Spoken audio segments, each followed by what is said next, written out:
By here, hopefully these people slowing down. We're not going to get more. Okay, we'll go ahead and call to order at 6 o'clock. And we'll start with the City and County of Honolulu monthly reports with Honolulu Fire Department. Okay, so Honolulu Fire Department is not here yet, so we'll circle back to them if they show up. Next up is Honolulu.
Okay, quick.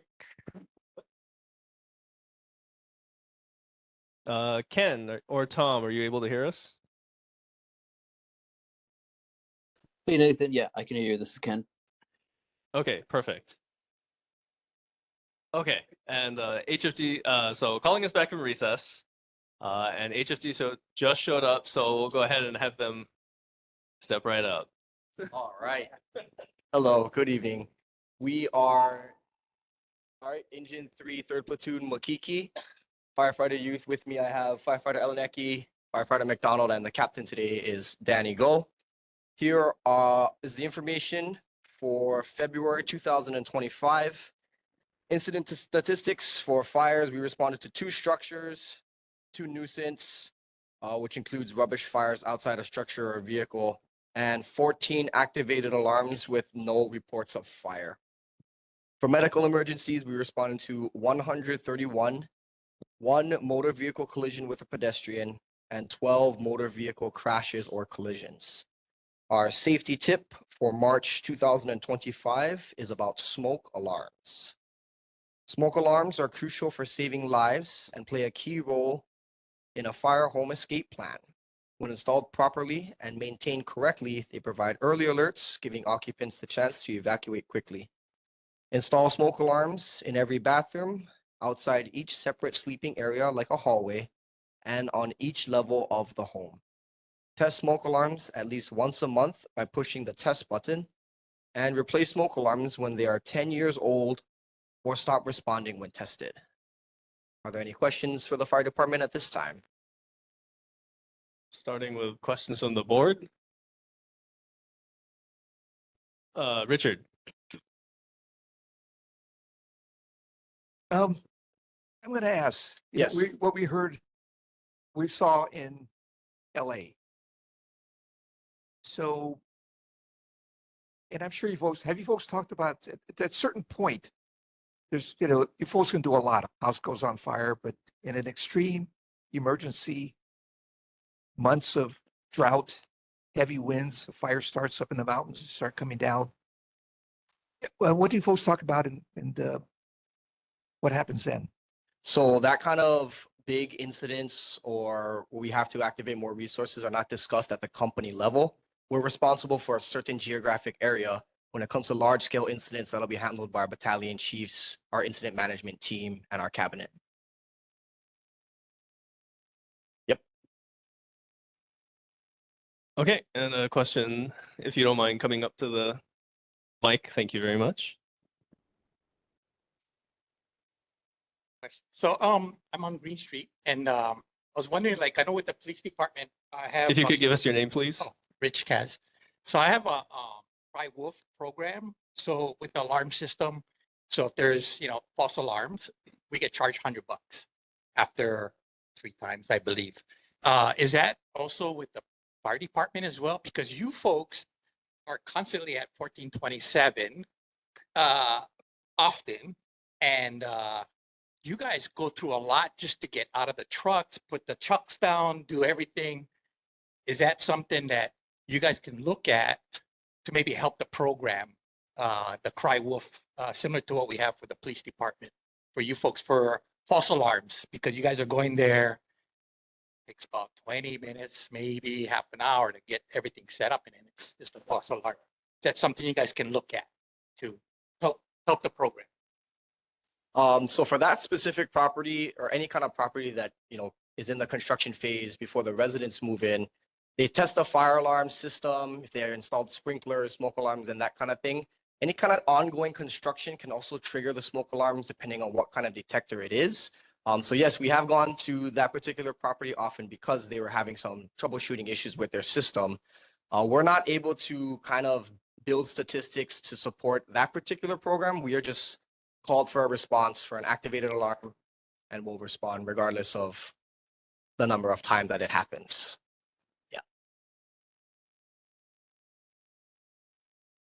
Okay, seeing no further questions, thank you very much. Thank Okay, you very much. Enjoy your evening. And back to HPD.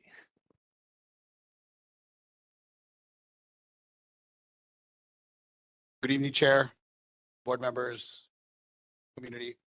I'm Captain Roberts. Currently, I'm the acting major in District 1. We had a lot of movements within our department the last couple of months. So for this meeting, I wanted to introduce, you guys are all familiar with Lieutenant Segusio.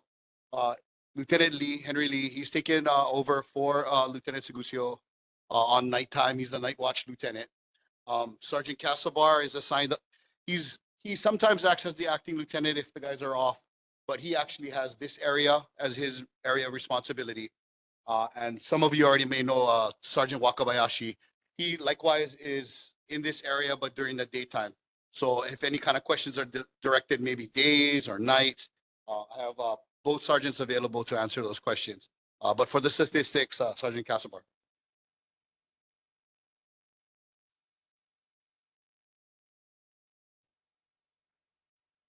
Hey, good evening, Chair Nathan.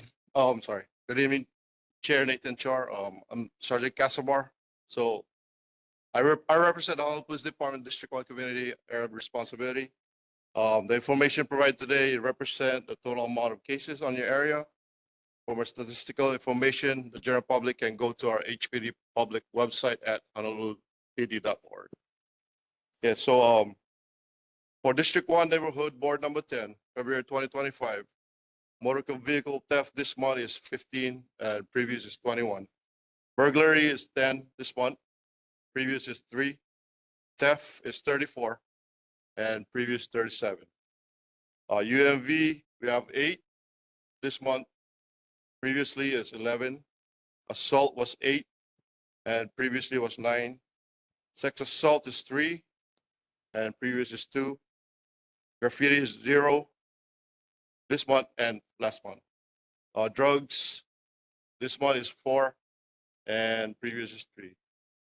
Total cost for service is $2,165 this month and previous was $23.86. Due to the increase of burglars this month of February, the district had reallocated police personnel to address the offense. I'll look into those burglars for this area.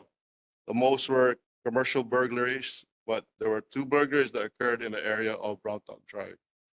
In those cases, the commonality where the items taken was construction tools, guarding equipment, stored in outside sheds.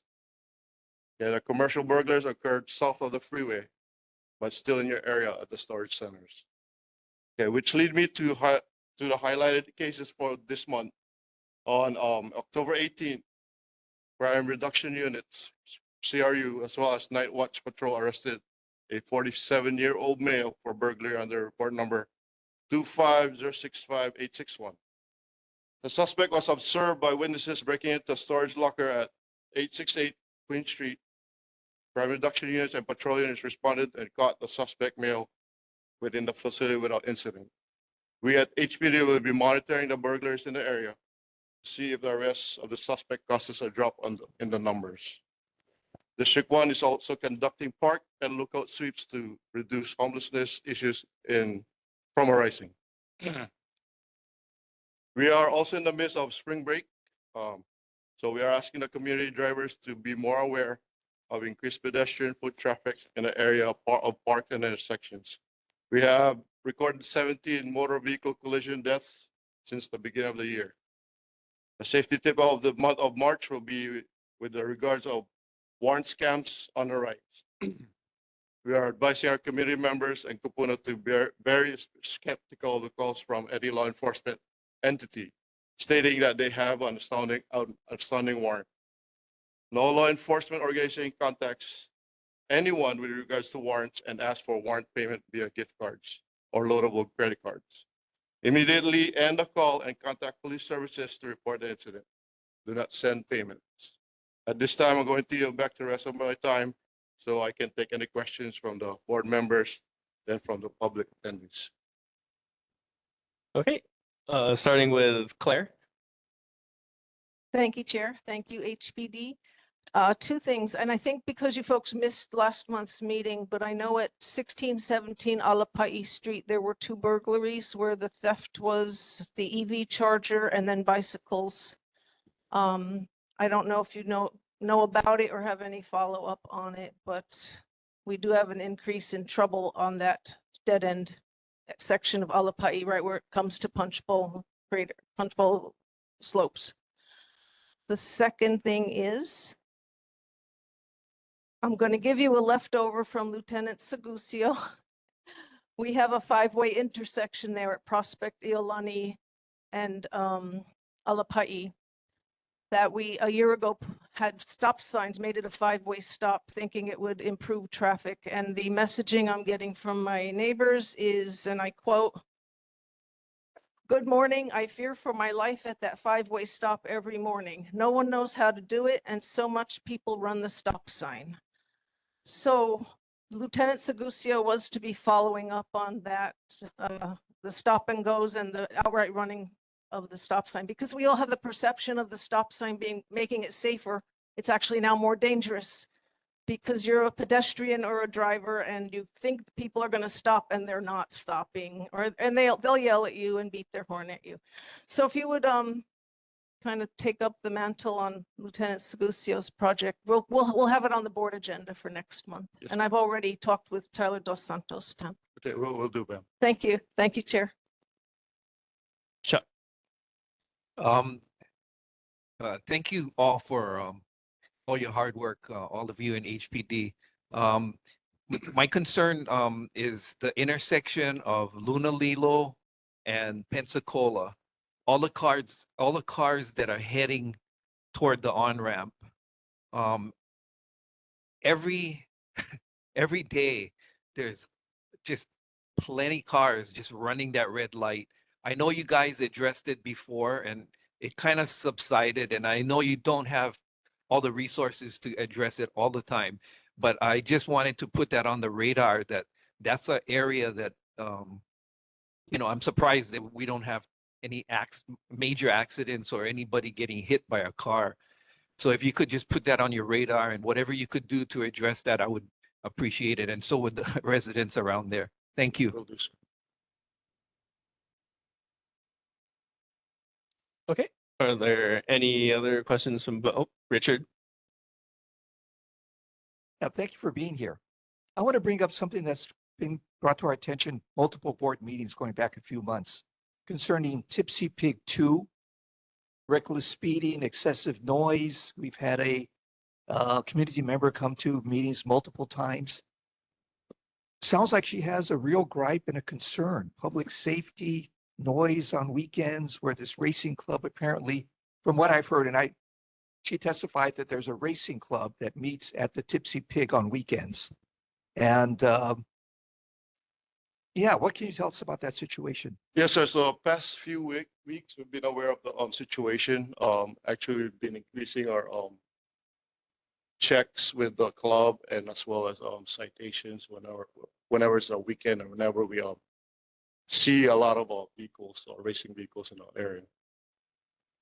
Additionally, we had the liquor commission actually come down, and I think it was just with the Takako that I attended. I think I met the constituent who was making those food. I had a long in-depth talk with her. We actually stepped up our enforcement within that area, but we also tried to work with the liquor commission to come down. They were able to come down and issue a couple of citations. This past weekend, I want to say that's about 2 weeks ago. The last 2 weeks have kind of been quieter. It's not perfect, but it's quieter. They know, I think, that the liquor commission is involved as well. The fines that they can provide to this, and our officers and our nighttime crew. Although we can't be there every moment, we do are aware of that issue and have been doing things to address it. I actually just responded to council members' complaint about that just recently. So that was kind of fresh. Thank you. Appreciate that. Thank you. Sir. Oh, Harris? Yeah, I wanted to just echo in on that Tipsy Pig too, and I want to thank HPD as well as the Liquor Commission. March 1st, that evening, about 10:30, we met with the resident, and I know Nathan also was with me, and we observed what was happening to support the resident. But I think they're on alert right now, and there's increased awareness, as well as I got a report yesterday from the Liquor Commission, Glenn Nishigata. So he informed me that there's a couple citations in place right now, and so I think that the bar is well aware of the impact, the negative impact it's having on the community in terms of noise and the type of reckless behavior. So I think we have a good handle with what's going on right now. So I really appreciate the diligence as well as the ongoing patrolling and so forth, as well as the support from the Liquor Commission to address the issues that have been happening for such a long time. So thank you.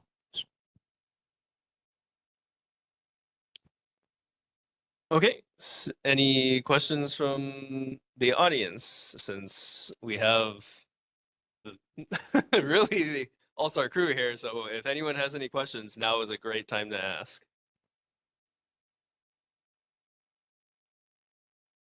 Okay, seeing none, thank you very much.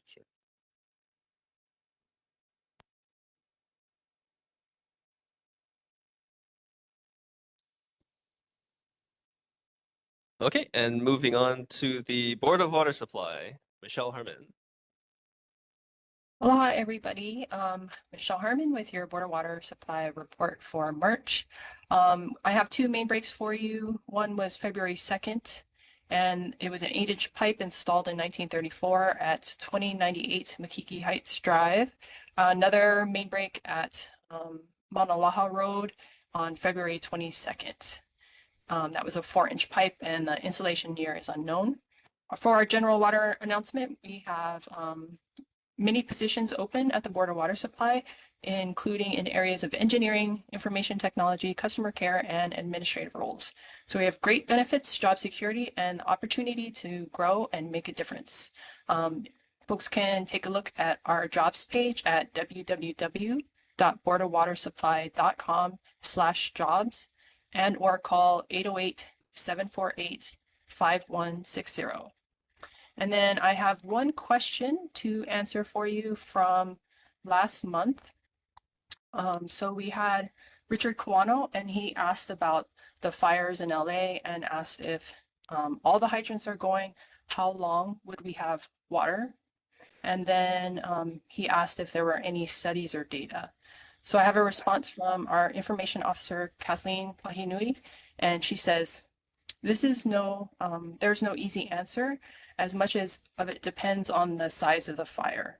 No city has a fire hydrant system designed to fight large wildfires. It is not possible to design a system that would fight a wildfire of the kind that we have seen in Lahaina and LA and still be affordable and practical for everyday use. As for how long the water would last, we cannot speculate. There were many factors that played into the failure of the hydrants in Lahaina and LA beyond available water supply. We maintain and test the fire hydrant system regularly. If there is concern about a specific hydrant, please provide the address and we will check on it. We worked closely with the city and state agencies and other groups last year to develop a wildfire plan for the leeward side of Hiko. After Hiko announced their public safety power shutoff program in the event of a red flag day. We also just attended a wildfire conference on the Big Island, and we will meet internally to discuss what was presented and any new information that can be used to improve our system for these types of fires. We take our community safety seriously and will keep working to ensure that we're doing all that we can. We will check and see if there are any studies available. So with that, I'm done with our report and happy to take questions. Okay, starting with questions from the board. Richard. I just want to say thank you to Michelle and your response. Thank you. We're happy to, yeah, and definitely get in touch with us anytime there's any questions or concerns. Okay, and are there any questions from the attendees? Nope, seeing none. Thank you very much. Okay, thanks everybody. Aloha. Okay, and moving on to Mayor Rick Blangiardi's representative.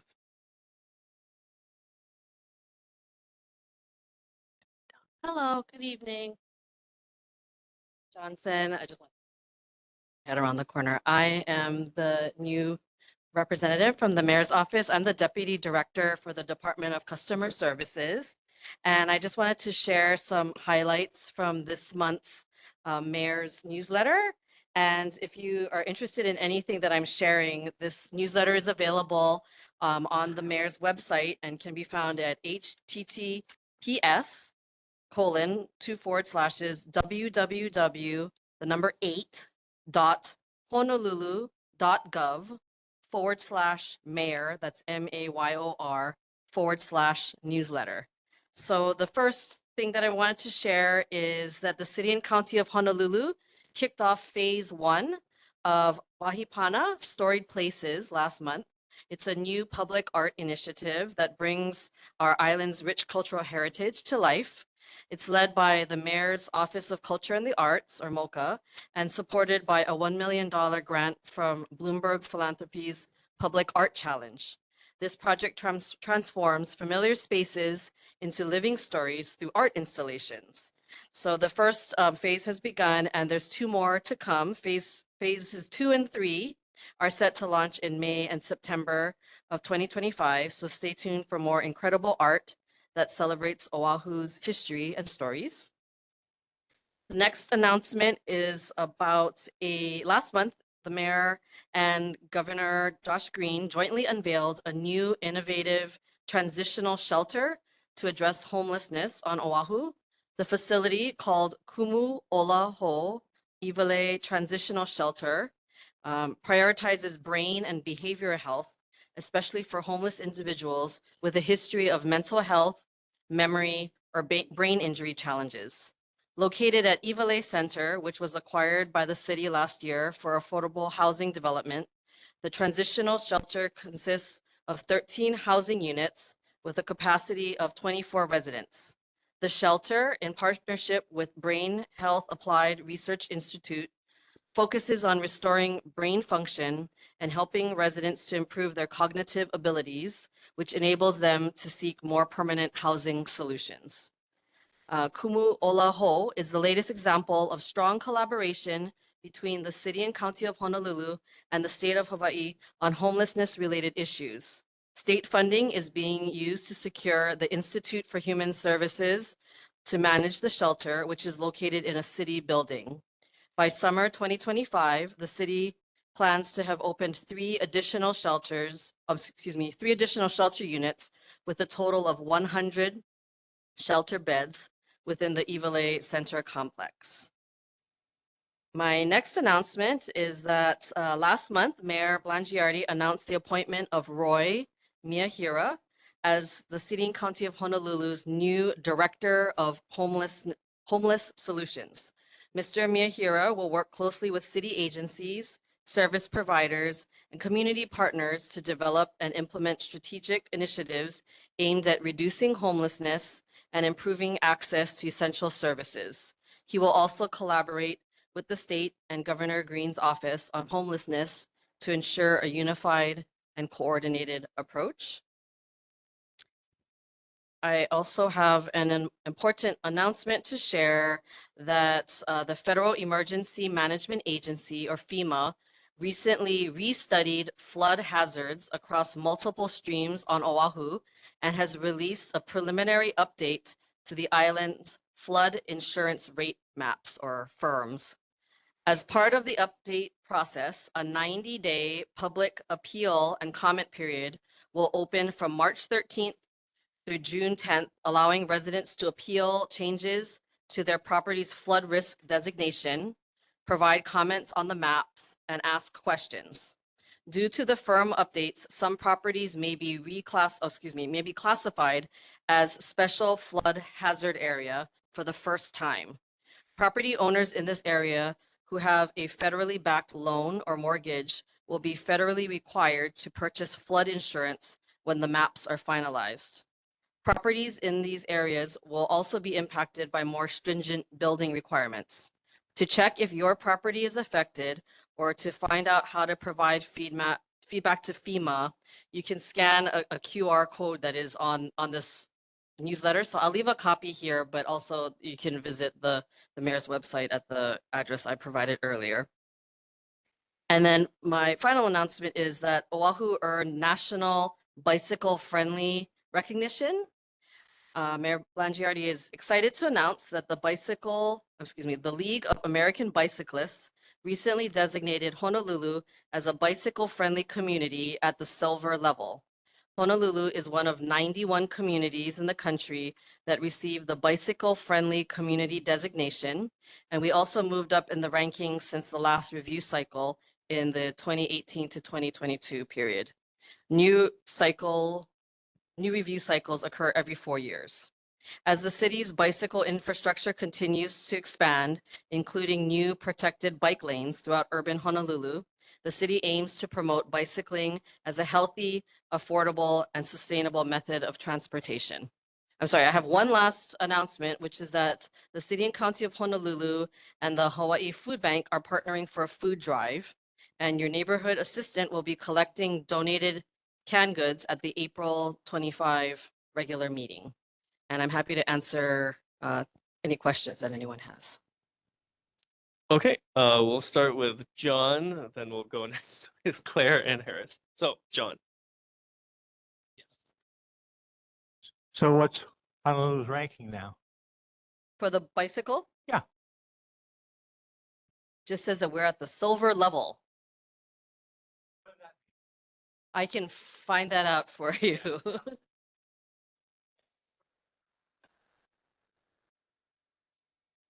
Okay, Claire. Thank you, Chair. I just want to take a quick moment to thank the mayor's office. I had to tape the State of the City address, but I was so impressed with the amount of collaboration going on to help homeless and at-risk people and a lot of other major issues in the city.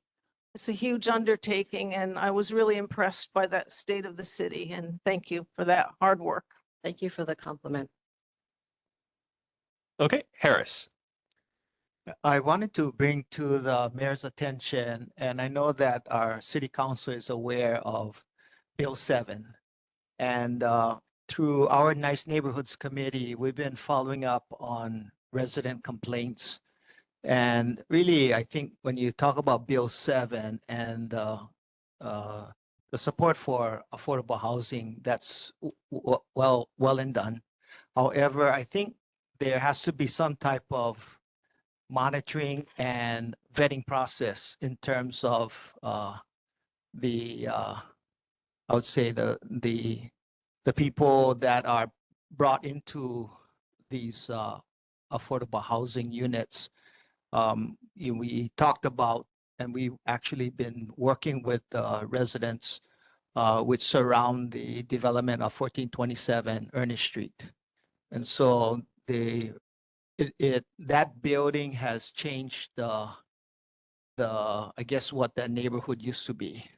And we've had many ongoing discussions, but we've had 2 meetings already, and represented by some of Scott Nishimoto attended the last one with also Representative Bellotti. And so I think they're well aware of the concerns that have come about. So what happens is that Bill 7 allows for this affordable housing to be developed. But what happens is that when the development comes in, then it changes the neighborhood. And how it changes it is that, in this case, illegal drug activity, and just I'll let the residents who probably are here to share, but I think we need to take a pause and look at how, other than just building the units, how the management as well as the ongoing vetting process occurs, because it's taken a toll on some nice neighborhoods. And so I think that needs to be really looked at very closely. And we've asked the developers to come and have a discussion with us, but they've declined. And so I guess they feel that they have some type of special authority that they can use Bill 7 as a way and means to do what they need to do without really having to come and have a discussion with the community. So maybe at the next meeting, if we can have a follow-up as well as some research, because I know our city council members are well aware of what's going on with Bill 7 and the negative impact it's having on the communities that it's brought into. Thank you. Okay. Okay, Claire. Thank you again, Chair. I just want to tag on to Harris Nakamoto's statement. The intent of Bill 7 is not what's happening with Bill 7. And I think we need some checks and balances and an adjustment made, because micro units with no parking are not appealing to workforce people or even low income people. And for example, 1427 Ernest Street is primarily Section 8 and low income and no income type of folks. And everyone, of course, deserves housing. But the smoke and mirrors of using Bill 7 and not making affordable housing, and then having these tremendous problems in the neighborhood. Or was it a 300% increase in police calls that address? We need to take a pause and look at how Bill 7 is being implemented and see what needs to be adjusted before building any further tenements. Thank you, Chair. Okay, I'll take Chuck, and then I think it looks like the audience is starting to get real interested in speaking. So we'll move on to the audience after Chuck. So Chuck. Okay, thank you, Chair. On a lighter note, this is an issue that I brought up a long time ago, probably at least a year, but I got an answer or response about 6 months ago. I'm pretty sure it's in the notes. This is in regards to Pensacola Street and the red striping of the curbs, where no parking or bus stop area or whatever. I was told that OTS or DFM was going to be striping it, and I haven't seen any striping at all. So I was wondering if you could just follow up and give us a report next meeting if possible. Yes. Thank you, Megan. Okay, and we'll start with you, if you don't mind coming up to the microphone and giving us your name. Hi, my name is Michelle Luke. I'm a resident at 670 Prospect Street. I want to echo the concerns about Bill 7. We've been sounding that alarm for literally months. And I have to say, with all due respect, we've made requests to meet with the mayor's office and have not received any response. So we would very much appreciate if we can get an audience with the mayor to explain boots on the ground, what's really happening with these Bill 7 projects. The Ernest Street project was developed by Paul Lamb. He's the same person who is trying to build on Punchbowl at 1617. And that is completely inappropriate. We've gone to several of our officials who've basically thrown their hands up and said, what do you want me to do? It's build as a matter of right. And these are directives that are coming from the governor and the mayor. So we need leadership. Bill 7 is not working. We need to adjust. Thank you. Okay. The next, nope. Yeah, if you could come up and give us your name again. Thank you very much. You mean Rich Kaz. So also with the Bill 7, just to follow up with Harrison, her and Chuck and everybody that been helping and coming over and meeting with a lot of the neighbors. I think the biggest concern, as everybody had mentioned, about police activity going on because of police being there for all the activity going on, was, the reason what we thought this affordable housing was going to be was, to bring in people that are working, that are workforce, and having a building that put up these micro size studios at 230 square foot. How did they come up with $1,500 or $1,550, no parking, and expect the people in the neighborhood that do work, that want to, live in the area, to pay that amount of money when they could go across the street, down the road, and get a 1-bedroom for $1,350? So just knowing that the price is extremely high, and now that Paul Lamb, as the developer, knows that he's not getting the people in, he's bringing in all these other programs and still getting paid the full amount because we pay for that. So I think that whole building needs to be looked at, and other buildings that are being built of size as to the unit and how much they actually expect to get for the units.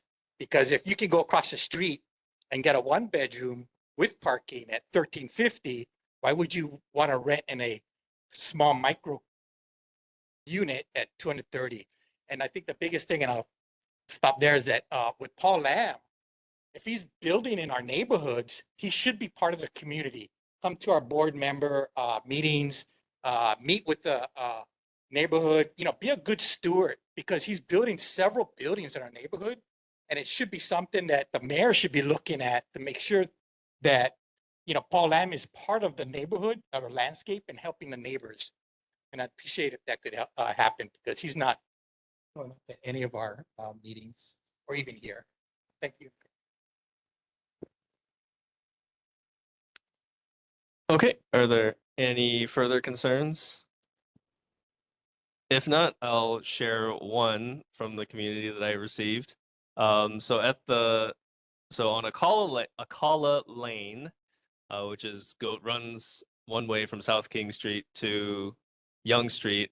On the Young Street side, there is a no parking sign that is completely obscured by a tree. And I have pictures. I can send that to you if I need. If you could have DTS go out there and check out the sign and see what can be done about it. No, it is a no parking sign. Ian. Pardon me, Chair, I'll keep it really brief. With the new Homeless Solutions Director, it would be really wonderful if you could flag for him the recurring concerns we've had along the Makiki stream with houseless populations moving into there. Some of the concerns relate to noise and disruption, but I think more practically for dangers for the community, there's a lot of mattresses and things brought down there in floodways. And it's pretty easy to imagine during a flood, one of these going vertical and blocking the stream. Thank you very much. Oh, did you have a response? Okay. Okay. Are there any further concerns? Okay, if you could come up and give us your name, please.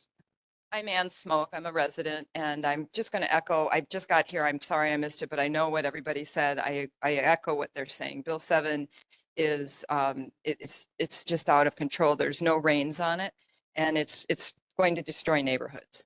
And I heard the end of what Richard was saying, and I want to again echo that in 15 years we're kicking the can down the road. We're paying for something that in 15 years he's going to just go to the bank on, and we're overcrowded. Our neighborhoods are overcrowded. My investment is not as good anymore. And with some of the stuff I hear going on with some of the other Bill 7 projects that Paul Lamb in particular is involved in, is they're not being managed well. So there goes my investment, and he reaps all the benefits from it. And I think it's out of control. And I'm also disappointed that he's not here. I'm disappointed that I've requested a meeting with the mayor and have not even gotten a response. DPP has once again turned to being a lot less cooperative. It seems like right and left, we're just hitting walls. So there are no controls, and we're not feeling like we're getting much support in our concerns. So thank you. Okay. A lot to report on for next month, so look forward to seeing you. Thank you very much. Okay.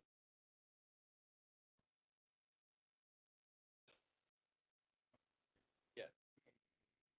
Yeah. I guess we'll just have to bring it up with the council members. Okay. Next up is Council Member Scott Nishimoto. I believe I saw Taylor Dutta online. Yeah, aloha, Chair and Bird. My name is Taylor Date, and I'm here on behalf of Councilmember Nishimoto. The councilman sends his regards, and we want to just recap our last month. We had a community free tax clinic hosted jointly with Makiki Representative Bellotti, and so we thank her and our volunteers at Vada Tax Help for all of their assistance. And we're looking towards planning a community egg hunt at Makiki Park this upcoming month, but we still are trying to finalize some of the details. But we typically host that every year for the children in the area. But yeah, otherwise, we've been working closely with Harris and his team and trying to monitor the different situations in the Makiki area specifically. I know that we had submitted some riot this past on the overhanging trees along with the faded street signs, and it looks like both DFM and DPR will be coming in to assist on those issues, but I'm happy to bring back anything to my boss as well. Okay, starting with any questions and concerns from board members? Seeing nothing, anyone from the general attendees? Nope. Okay, thank you very much, Taylor. Thank you. Okay, and moving on to Councilmember Tyler DeSantos Tam. I guess Robin. Hey, everybody. I've shared council members' March newsletter in the chat box. A few things to note. Bill 1 is the outdoor dining service program. It's restaurants in downtown and Chinatown could open to extend their dining to the sidewalk, the city sidewalk. So we're making it a permanent program rather than currently it is a pilot program. Let's see, with regards to, I know that's a hot topic of, during today's meeting and other meetings is 1617 Alapai in particular. It was mentioned in Tuesday's community meeting with Chair Char was able to join us with Senator Fukunaga and Representative Bellotti. But it was talked about that what's happening, what's going on in the community's concerns. Claire Santos was able to also submit an email to us about the 5-way stop concerns and how to improve the intersection. We've sent requests to DPP. I know a community member just mentioned that there's some reluctantness or some cooperation issues with DPP, but we are pretty on them. We're trying to keep track of the responses and making sure that these reevaluations of the project is going through the department. I don't know, I can't promise when they'll get back to our office, but as soon as they do with kind of more comprehensive answer on next steps, I will share that with the board. And I'm here for any questions or comments. Okay, thank you very much, Rob. Starting with questions from the board. So, Steelquist. Okay, I think we ought to have a discussion of this chapter 7. It is taking current laws, getting rid of them, and it was really going to be hard later on. The current one we have is terrible. The second one is not so good. I think you need to send it back to the city council and put in a statement saying the units must be sustainable. Okay, that means they can't be so small that they can't rent them. They can't be so dangerous you can't rent them. All the rest of it, so that the city council needs to go back and do that, because every one you pass, and we failed to pass it twice, and we're going to fail to pass it again. But if they say, well, city neighborhood board won't pass it, but it's okay, and it is not okay. City council's got to go back and say, look, this is going to destroy the neighborhood, the whole neighborhood, not just the one building, because and if you can't park, you can't get the bus, and it's not safe. How are we going to have this as an improvement in housing? And just clarifying that you meant Bill 7. Bill 7, yeah, Yeah. I understood. Thank you. Okay, Claire? Thank you, Chair. Robin, just to, in case you weren't listening, I did reiterate to HPD about the 5-way intersection dangers so that they can give a follow-up next month as well. In addition to what you folks can come up with for that Prospect Iolani Alapai intersection. And of course, echoing anything that makes Bill 7 palatable. Thank you, Chair. Okay, thank you, Claire. Are there any other comments or concerns from board members? Seeing none, anyone from the attendees? Okay, if you could come up. Hi again, my name is Michelle Luke, and I'm a resident at 670 Prospect.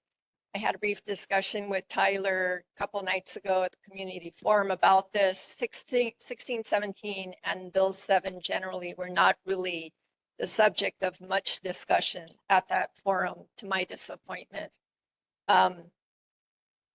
Earlier today, I got the traffic study for 16, 17, and I use that term very lightly. The 5-way intersection we're talking about, which is a very dangerous intersection, in that 3-page assessment submitted by Paul Lamb, basically says, I don't see a problem. 5-way intersection, traffic can go in all different directions.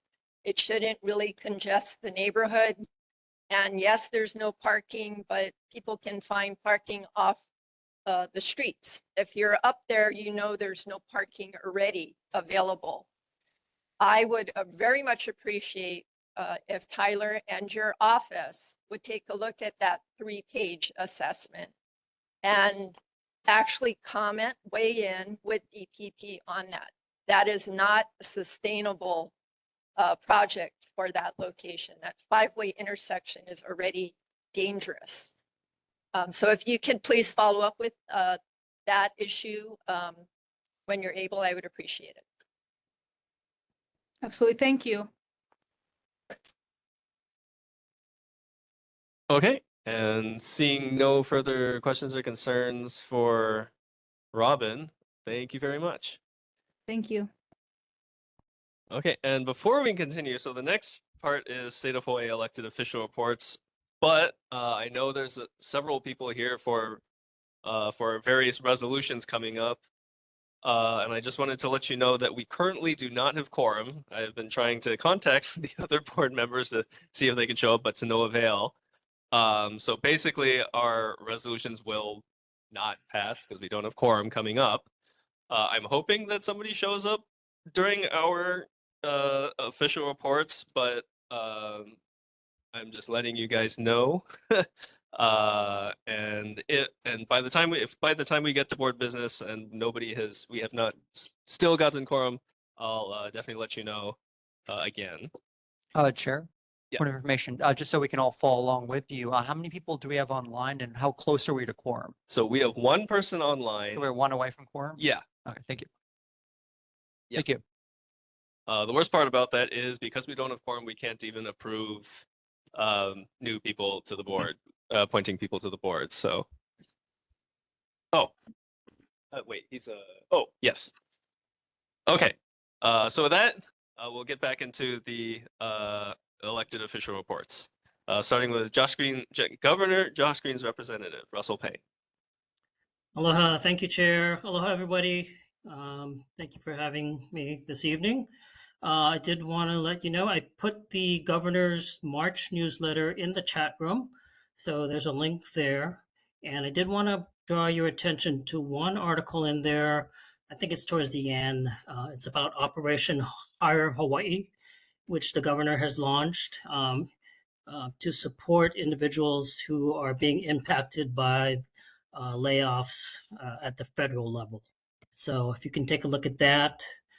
There's also some upcoming recruitment events through Operation Hire Hawaii, March 25th at the state capitol, April 11th at the Hawaii Convention Center, and April 30th over at the Neil Blaisdell Exhibition Hall. There's a link in the newsletter if you're interested in attending any of those recruitment events.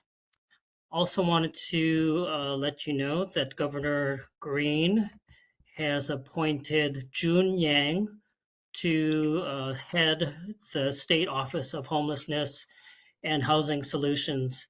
June most recently has been with the Hawaii Department of Transportation, serving as the homeless coordinator for the department. And he has been instrumental in helping to identify state land to where we could locate kauhale units. So June will be the new homeless coordinator for the state. John Mizuno, who was previously in that position, is now coming over to the Department of Transportation as a special advisor, and he will be working on homeless issues as well. And in particular, assisting to help find housing opportunities for homeless individuals and to help reunite them with their families. Finally, I did want to let you know that on March 1st, the Hawaii Department of Transportation began the speed camera enforcement program. The cameras are located in the same location as the red light camera enforcement on those 10 locations, 10 intersections. The cameras were turned on March 1st, and currently we are in the process of gathering data and observing the number of speeders that are going through these intersections. I will put a link to those intersections in the chat room, but there are a few, there's none directly in this district, but there are a few nearby, Ward Avenue and South King Street, South Beretania and Pi'ikoi, McCully and Algaroba Street are probably the closest ones to this district. Warnings have not gone out yet to individuals who are recorded speeding through those intersections. Again, we're still in the process of gathering data, as well as we want to make sure that we have the appropriate manpower to process all of those potential warnings, which will eventually be turned into citations. So with that, if you have any questions about anything, I will be happy to entertain them. Okay, starting with questions from the board. We'll actually start with Ian this time around, then Chuck, then Claire. So Ian.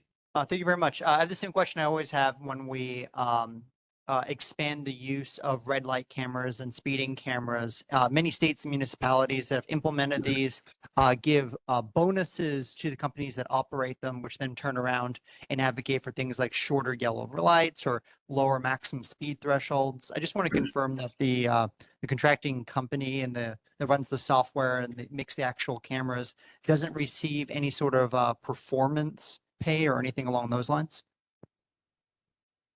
Yes, Ian, thank you for bringing that up. You are correct. The contractor for the red light cameras, which is also the same contractor for the speed enforcement cameras, receives no incentive for the number of tickets that are issued. They are paid a flat rate, but it's a contract, and they receive no additional incentive. So thank you for bringing that up. Okay, Chuck.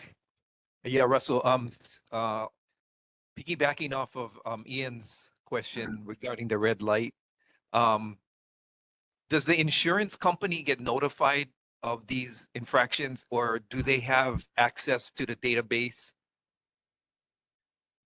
For the red light camera, no. For the speed enforcement, we're still trying to resolve that issue. So let me get back to you on that one, Chuck. Thank you, Russell. Claire. Thank you, Chair. Mr. Peng, I'm going to go back a couple of months because I think we missed you last month, but we did have. Yeah, I was out last month. Yeah, and thanks for coming tonight.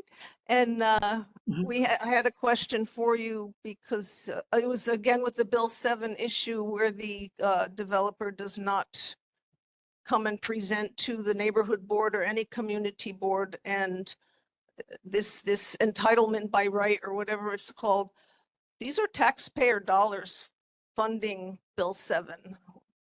These developers should be presenting to us and engaging with the communities and neighborhoods. So I think you were going to follow up with Governor to see. I will say, for example, Paul Lam has been invited to no less than 8 meetings and just has not even RSVP'd, let alone not show up. And if he wants to be part of the neighborhood, why does he not show up and why does he not participate?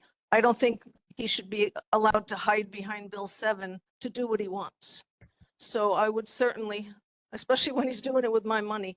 So I would like to see some follow-up on that perhaps for next month, please. Thank you, Claire. I'll pass your message on to the governor's housing office. Thank you, Chair. Okay, seeing no further questions from the board. Oh, sorry, Richard. Mr. Peng, about the red light, I understand that it does not go to the insurance company, the person that gets the ticket. Correct. So that seems to For red light, correct. Yeah, that, of course, nobody wants to get a red light ticket and then have your insurance go up X number of percent. But it does kind of dull the enforcement of it. How much is that red light ticket costing to the person? So somebody can get 5 red light tickets and they don't have to worry about insurance, so they don't have to worry about getting another one. And they could just continue going through the red lights if they'd be much less likely to do that if they knew their insurance was going to get impacted. Right. The fine for the speed infraction for the first ticket would be $250, and then it goes up from there.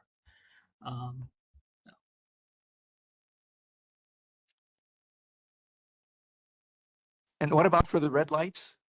Red light Oh, infraction? shoot. Darn, I don't have that off the top of my head. I'll have to look that up. Let me look that up after I get off, and then I'll throw it into the chat room. Sorry about that, Richard. Okay, and are there any questions from any attendees? Okay, if you could come to the microphone and give us your name, please. Good evening, board. My name is Mark Ferguson, and this is a question regarding homelessness. So I've been working as a CIS housing navigator since February of last year, and the thing that hindering the homeless population getting housed, it's most of them is documents, vital documents like ID, Social Security, and all that. And sometimes we get them to emergency shelter, and then they go dark, and it's hard to find them again, right? And it's up to honestly, we work with partners in care, and so we're trying to do best effort to house them. Yet at the same time, it's about the funding. So the average wait time for a single person, especially the person on the street, is about 90 days to over a year. That's the minimum timeline for them to get housed. Now, while the person is waiting, they're having a hard time getting into a place. House them first, right? Because they suffer with mental illness and also substance abuse. So how we can address this and actually like help them get into the housing? Because we all, me myself having a hard time helping this individual who is getting referred by us by their medical providers. Is there any way possible that you guys can make it a little bit easier for them to get them housed? That's all I got.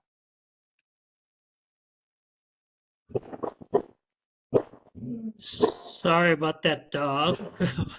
So, Mr. Ferguson, thanks for bringing that up. If I could get your contact information, maybe offline, maybe I can follow up with you and put you in touch with our housing folks, and then they can work on this directly. Okay, sounds good. Thank you so much.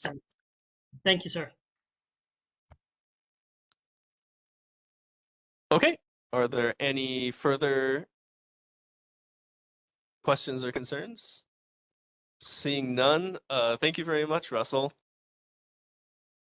And Thank you, next Chair. up, Aloha, everybody. take care.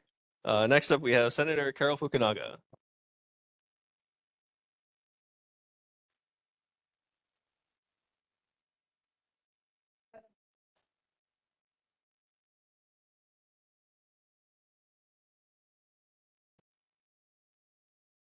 Good evening, board members, and thank you to those who attended our town meeting forum the other evening. It was kind of a really rainy night, but we really appreciated the energy and the good questions that came to us.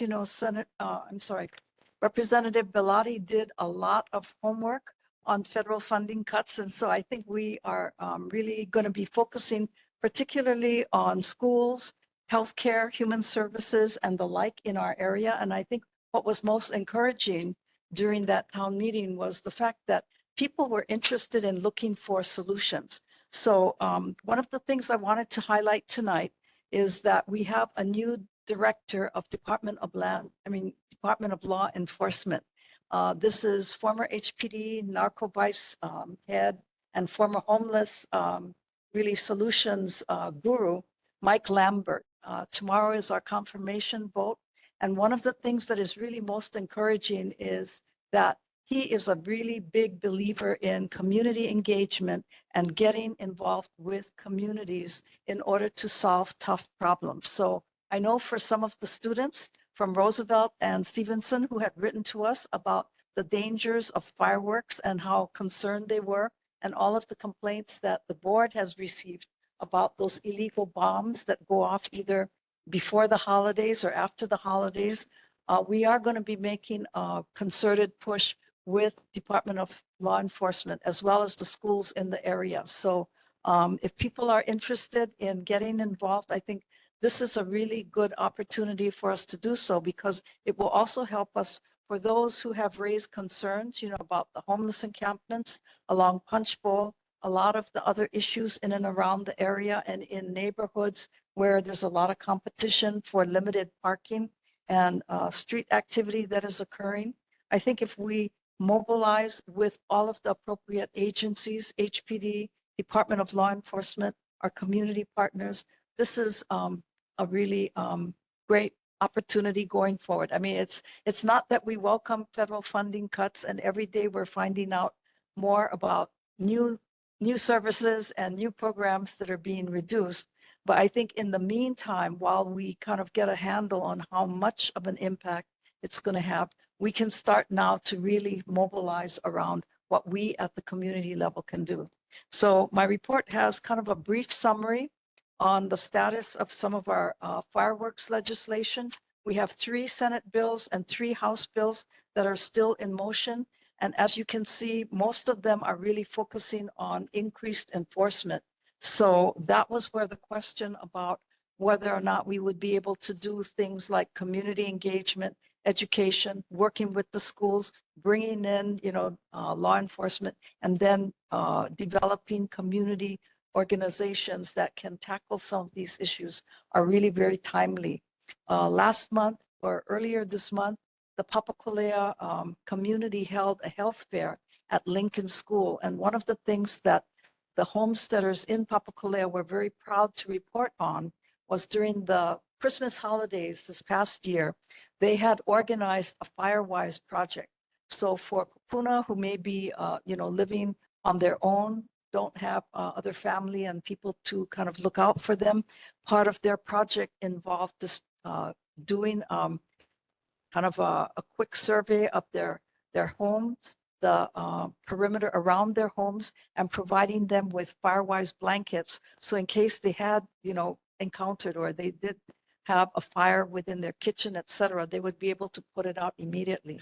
And they were recognized within DHHL for having kind of an outstanding program. So now that group is reaching out to other homestead communities in Nanakuli and Waianae. So I think, that's one small example of ways that we can begin to organize together, because we were also relying on federal funding to help us get more money to address some of the invasive vegetation, on the slopes of Punchbowl, up on Tantalus and in other areas. And so while we're still waiting to kind of marshal those federal funds, we can go ahead and get organized. So with that, that's a quick summary. I'm happy to take any questions. Okay, starting with questions from the board. Harris? Senator Fukunaga, I really wanted to thank you for your dedication and your earnest efforts in terms of serving us. The things that we have, you take the time to come out to the community. We had that Saturday morning, March 1st, with the residents that surrounded 1427 Ernest Street, and I think you're able to hear and kind of get awareness of what was going on or what was happening from even the residents who actually live in 1427 and those that surrounding. And based on your experience, because I think what are your thoughts in terms of how we as because there are going to be a lot of these types of projects, but what are your thoughts in terms of the process that we should look at in terms of addressing this type of Bill 7, this type of housing, the impacts and so forth, or in terms of bringing the community together? I think the first thing is really to make sure that the development project coordinators, number one, do presentations to the neighborhood board, give everyone in the community an opportunity to learn more about the projects. If there are concerns, then it's really incumbent upon the Department of Planning and Permitting, the administration and the developer to work to address those questions and concerns. Because for the most part, a lot of times, and I think the 1517 Ernest Street project is a good example. You have a development, project that is being proposed for an area in which the developer is not really familiar with that neighborhood. And for people who are familiar with Punchbowl and Green Street, this is the area right behind Continental Plaza.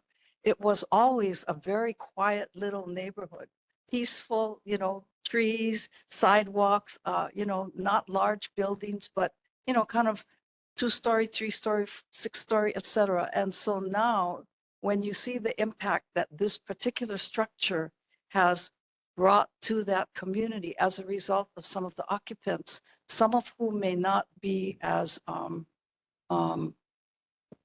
likely to be living in, this type of project, it really disrupts the whole pattern of the neighborhood. So I'm glad that, the community is coming together. Nice Neighborhoods Committee is holding regular meetings because I think it gives people in that neighborhood the opportunity to share, okay, this is kind of what happened within the last month.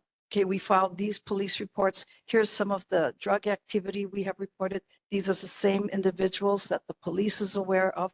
Here's the, the location where the stolen car was dropped off. And then the police, kind of commented that, oh, this is a known area, for that particular individual to drop off a car because they think they're going to be able to come back and pick it up later. It's really sort of mind-boggling. And I think the key thing is that for people who don't know Makiki, it may look like an area that is in need of kind of a refresh. And I would not challenge that. I think during the COVID pandemic, both state and county programs suffered great losses. And so things that we sort of take for granted, like cutting the grass, having the streets maintained, regular, trash collections and pickups, a lot of that has become very much compromised. But Makiki Punchbowl has always been a walkable, friendly neighborhood. And I think that's the character that, your committee and others really want to preserve and protect. So I think yours is the first step. I think the rest of us just have to, join forces with you and work to make, neighborhood friendliness and awareness of what the specific impacts are in each community known to the administration. Thank you very much. Appreciate it. Okay, I guess we'll go Richard, then Ian, and then we'll jump straight to attendees. Okay, Richard. Yeah, Senator, I was really quite excited as I saw that project coming up there. Can it work if it's properly managed?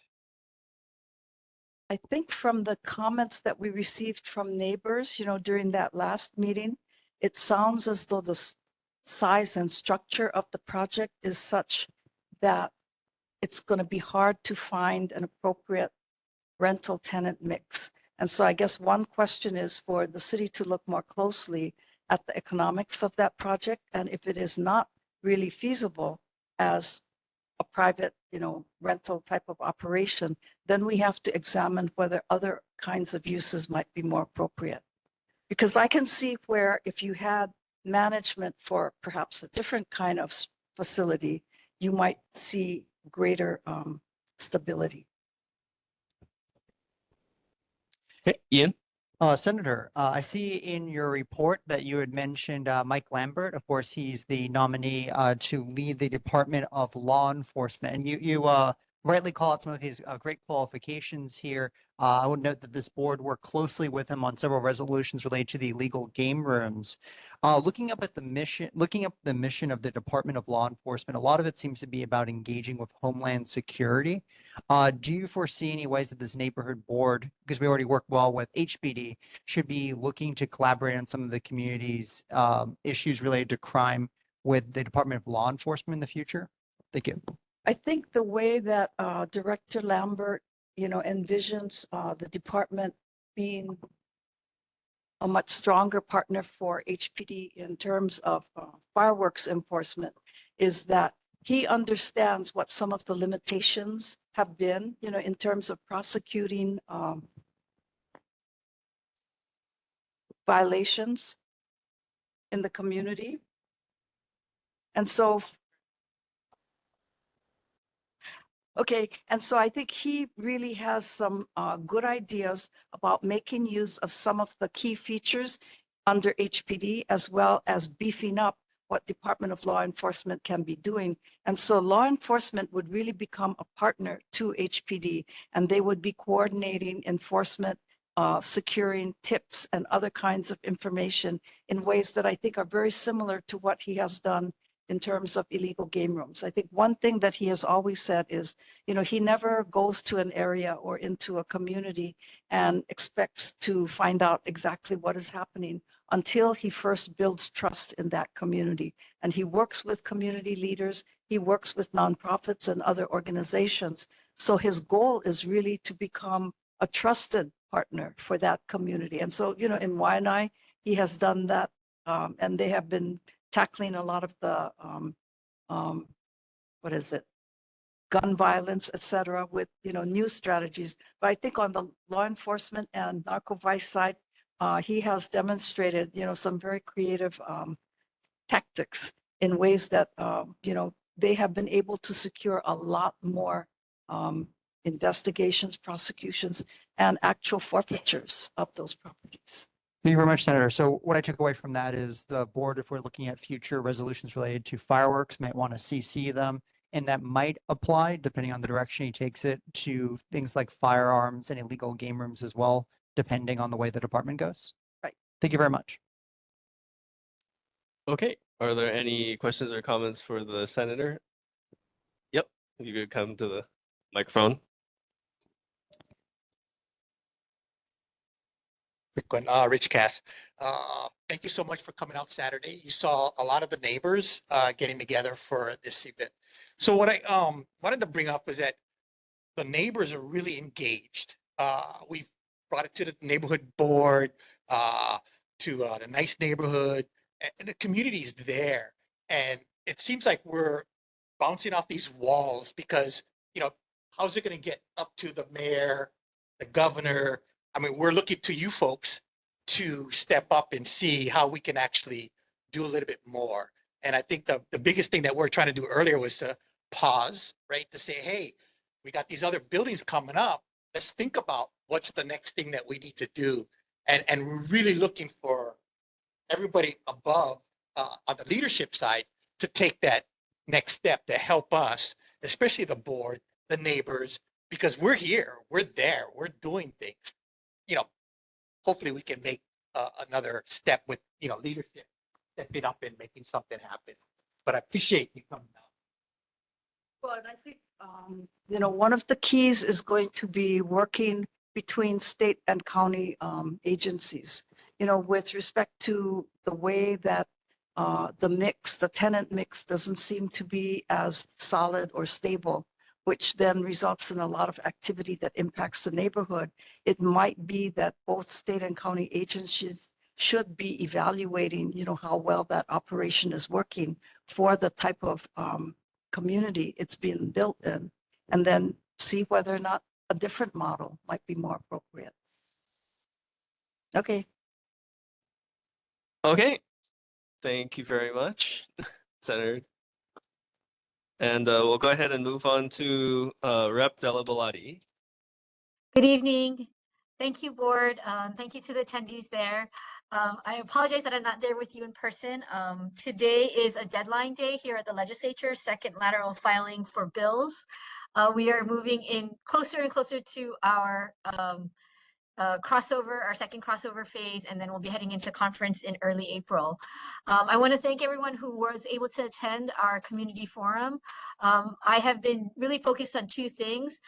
This year, I am serving as chair for the Public Safety Committee for the first time, and on the Water and Land Committee as a regular committee member. So I'm really drilling down on corrections, emergency preparedness, and military affairs in our community. In that arena, we're doing a lot right now in the legislature with wildfire preparedness and responses. And so one of the key pieces of legislation I'm really focusing in on is the creation of the Office of the State Fire Marshal, as well as funding for potential wildfires and other emergency matters. In another area that I'm really focused on and was a topic of a lot of conversation at our town hall meeting this past, was it just Tuesday, is the situation with the federal budget and how it's impacting state funding moving into the future. I'd like to invite all of you, and so Save the State, Wednesday, April 9th, 5:30 p.m. at YY Collective in the university area. We're going to be digging down into what are some of the implications of the federal funding things happening at that level and how it's impacting our community. I will say that one of the things is that we are just constantly monitoring, as Senator Fukunaga alluded to. We're constantly monitoring the federal situation. In many ways, what happened last week with the passing of the continuing resolution is that we're really going to understand and have a clearer picture probably in September when Congress is set to put forward a new budget. And so, the State House has been put kind of on notice. We have 3 dates set aside in the year, in August, September, and I think November, for special session. And we're in a situation where this is the kind of thing that we're going to be working on as we move forward, perhaps until indefinitely, because of the rapid pace at which the federal government is acting in various ways. So I'll leave it at that. Again, I'd like to invite you to that April 9th event, and then please reach out to me if you have any questions, comments, or concerns about any of the federal things that are happening and its impacts here on the state. And I will answer the best as I can. I don't have all the answers, but I certainly am very interested in hearing folks' stories about what's happening to them and if they are particularly impacted by some of the federal actions occurring. Thank you, Chair, and I'm available for any questions. Okay, starting with board members. Richard. Yes, Representative, just a quick question. What time is that meeting on April 9th? And is that at the Varsity Building? Yes, it's at the old theater, 5:30 p.m. to 7:30 p.m. And we have a list of folks joining us. Kai Kahele has been confirmed. He is the new chair of the Office of Hawaiian Affairs. And we're bringing together other folks from labor as well as the nonprofit sector. And so we hope to have a really good mix of people to be able to comment, and then also for folks to connect around various issue areas, education, food policy issues, nonprofits, again, labor issues. There's a lot going on in the community right now. Thank you. Okay, seeing no more question comment from the board. Anyone from the audience? Seeing none, thank you very much, Representative. Thank you. And we'll move on to Rep. Kinkoko Yomoto.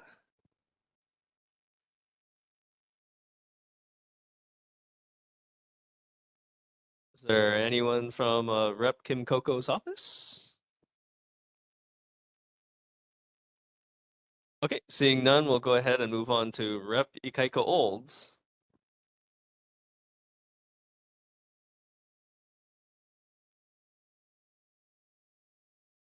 Okay, I believe someone from Rep. Olds tried to share their newsletter with us, but they're no longer online. So we'll move on to Rep. Andrew Garrett.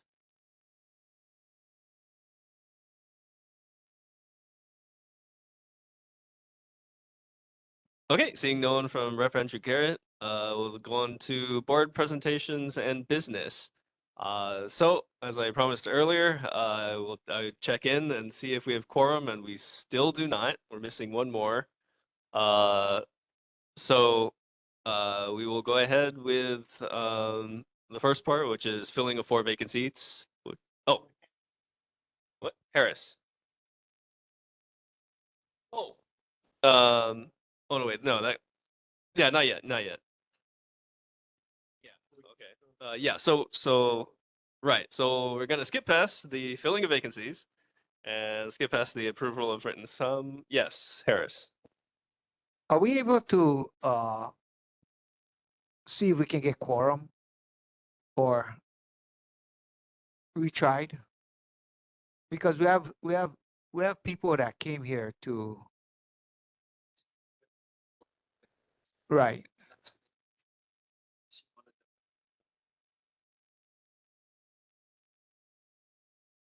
I'll do that. Yeah. Because we don't have quorum, so we can't even appoint new members of the board. Really quick, Richard. Even if we don't have a quorum, these folks have been here waiting patiently. I want to hear what they have to say. And Yes, it's good well, for that. Going in. yes. Yep. So yes, we will hear what they have to say. Okay, but moving on. Did you want to give a report, Harris? A quick report. Just on the nice neighborhood committee.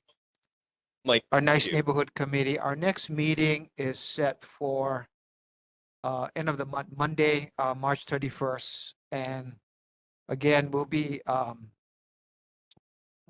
we have the agenda items in terms of addressing 1427 Ernest Street, Tipsy Pig 2. And then most recently, we've been working with First Hawaiian Bank at the Makiki branch. And we'll be continuing to work on that that area in terms of homeless encampments, illegal drug activities, etc. But I wanted to ask, because it's an ongoing situation in terms of what we've been talking, and I would like to address or have a bigger forum to talk about Bill 7.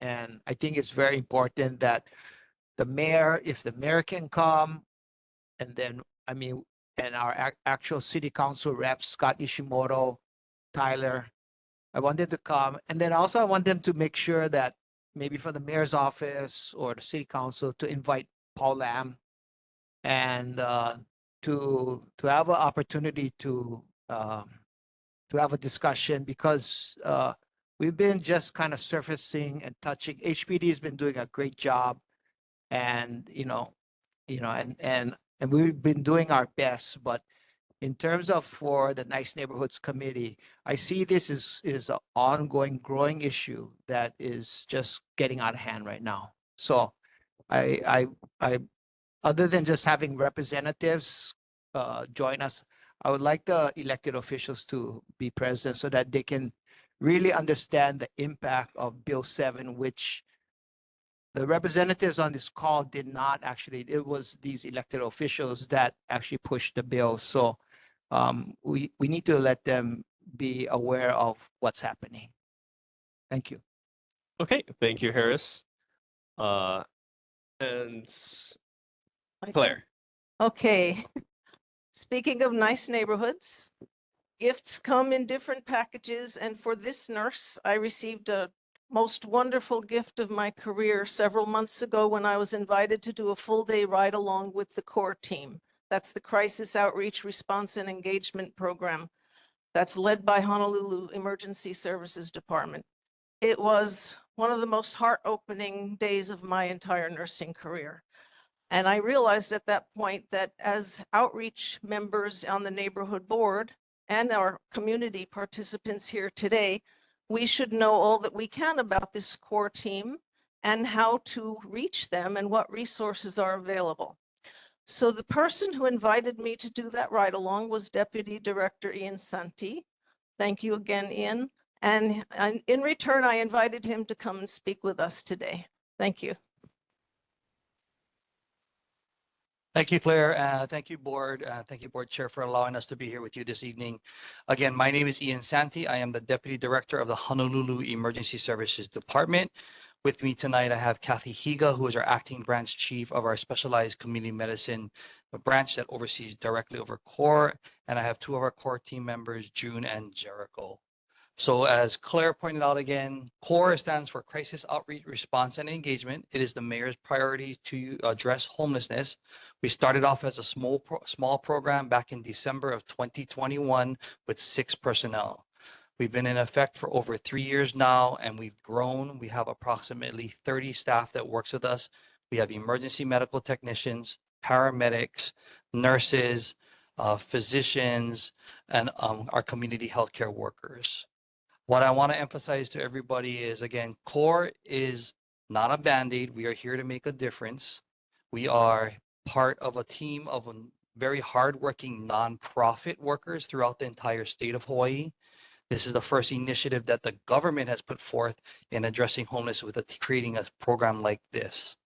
To date, we have over 900 homeless or houseless individuals on our roster. We've housed almost 175 over the last 2-3 years of people getting into some shape or form of either emergency sheltering or transitional housing or even permanent housing. Our budget was funded through federal money grants for the first 2 years. This year, the third year that we started this past July, was a transition from federal money to city money. So it shows the commitment of the mayor and the city council to support the outreach that the city is doing at this point.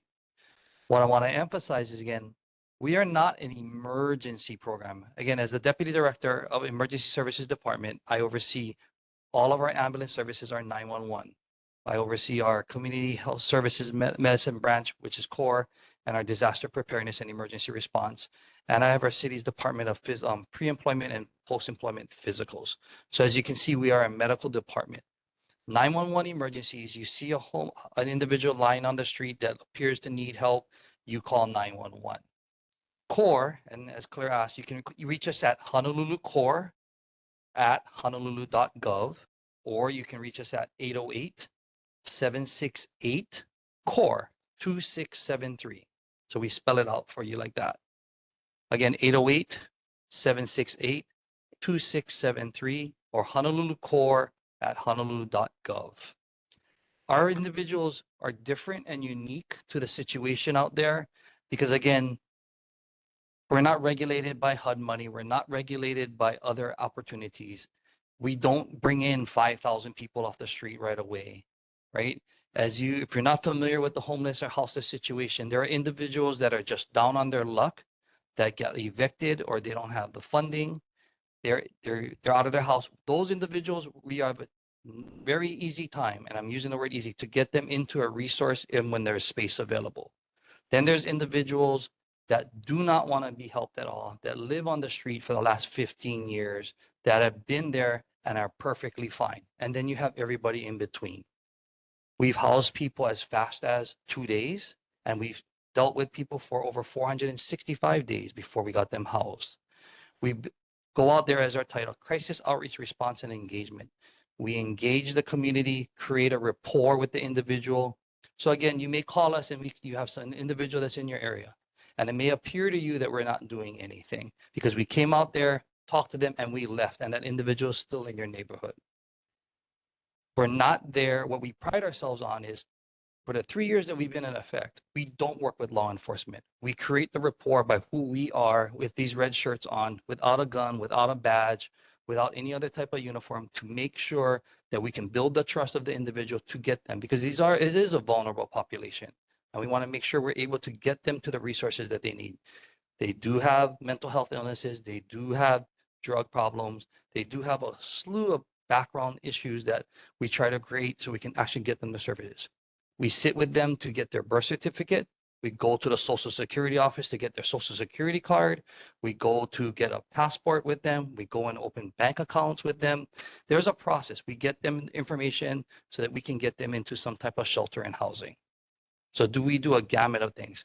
In addition to that, because we are a medical department, and the mayor did address this in his State of the City, we are a mobile crisis team, especially with the medical. You see the individual on the street with a tattered bandage, yellow. We're out there changing it. We're out there treating it. We're out there getting the help at a free clinic. CORE helped decrease over 10,000 911 unnecessary calls for individuals calling, hey, there's a guy in the corner of Keomoku and Wilder that's covered in a yellow bandage. Can you guys check him out? We prevent those 911 calls because, again, that's unnecessary transport to an emergency room. We're trying to make sure those individuals are getting the help and the services that they need. With that, I'm going to pause and give you the opportunity for some questions, if that's okay, Chair. Okay. Are there any questions starting with the board? Joan? The phone number we should call is what? 808-768-CORE or 2673.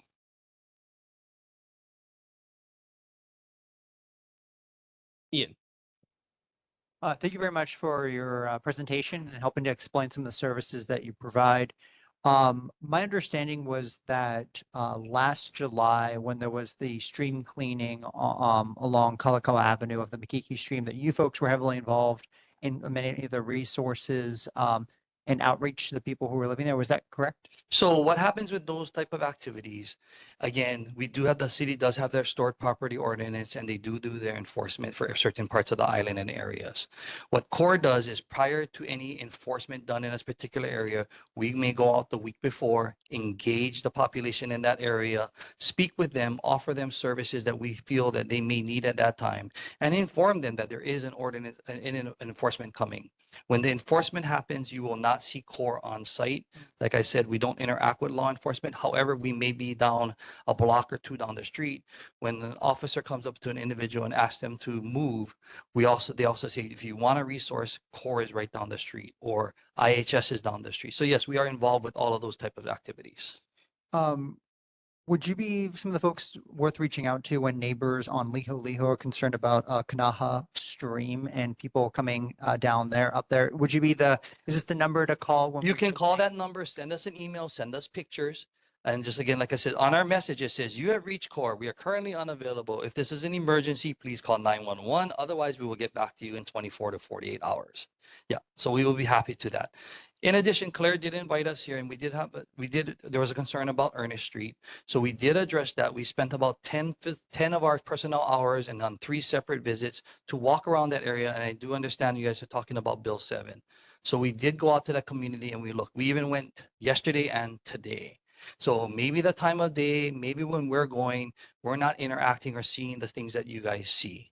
So it can help us because, again, we do have pictures of our houseless individuals. It could be somebody in the area that doesn't necessarily be there. You can maybe give us more specifics sometimes, and we would be more than happy to engage them and see if we can help get the services to those people. Claire? Thank you, Chair. When I did my ride along, we went out to Blaisdell Park and we went to Diamond Head to Leahi Center. I sometimes see the rig in Makiki and I'm confused a little bit. Do you ever administer to people who are housed in low income, no income housing? No, great question. Again, we don't. We're not. Right now, our program is to address those on the street, those that have affordable housing. However, what you may see and what you may not be familiar with is once our staff gets you into the housing, we don't go hands off and leave them. We follow them up for 3 to 6 months. So you may see us interact and go into somebody's house in a low affordable housing area because we want to make sure that that person, it's a big challenge getting off the street and then going into a house on your own and not having to do those skills and never have done those skills in 3-5 years at times.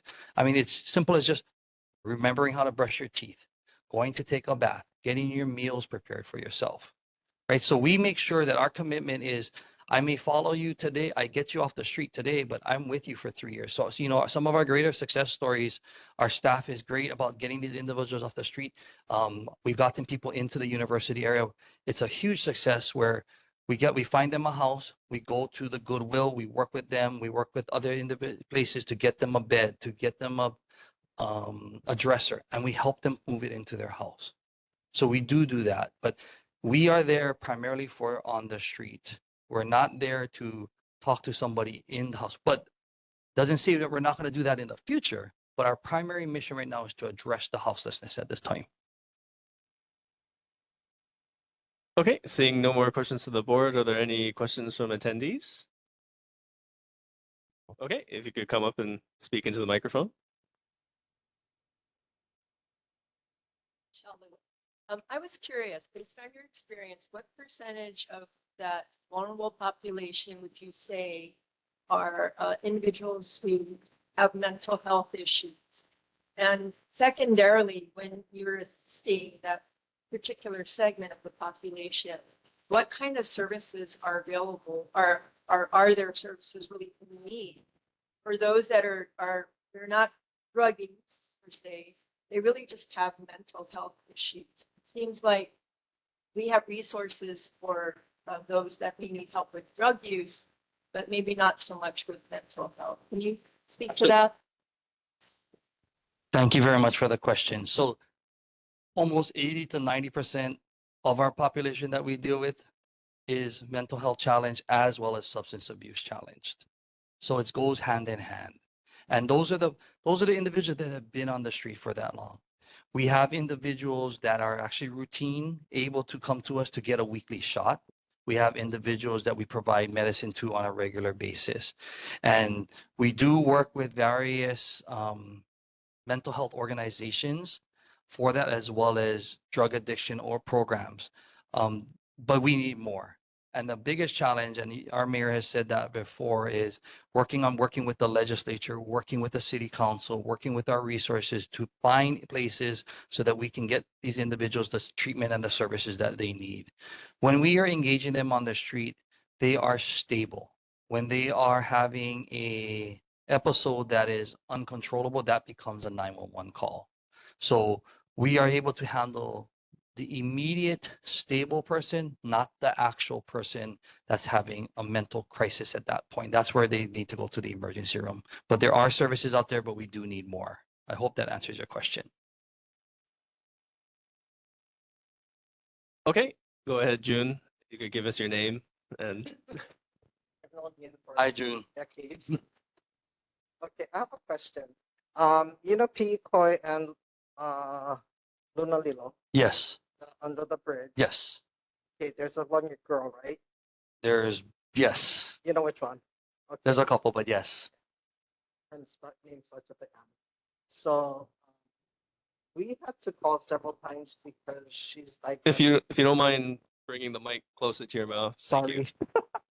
Yeah, so she's diabetic, and then she does have psychiatric challenges. She refuses to take her meds because she's on ice, right? Yep.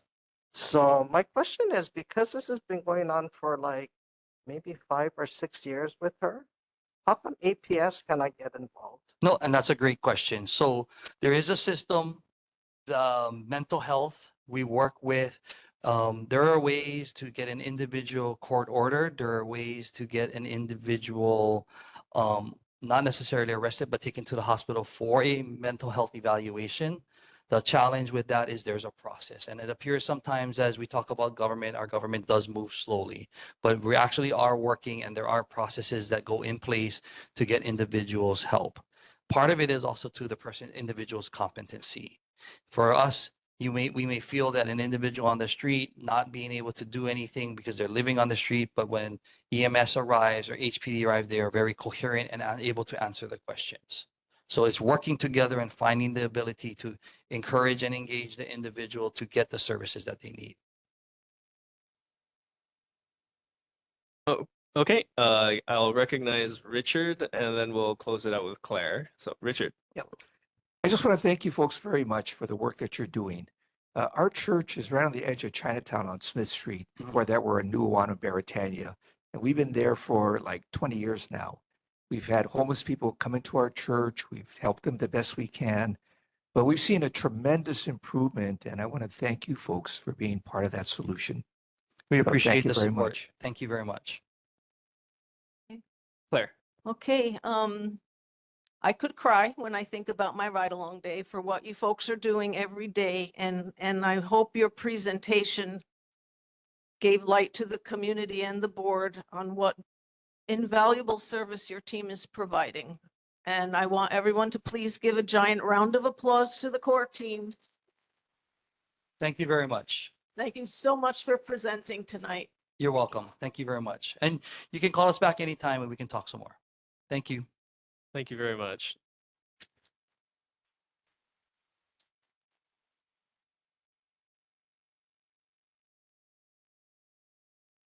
Okay, next up we have a presentation by Crossfire Ministry and Leon Nautala.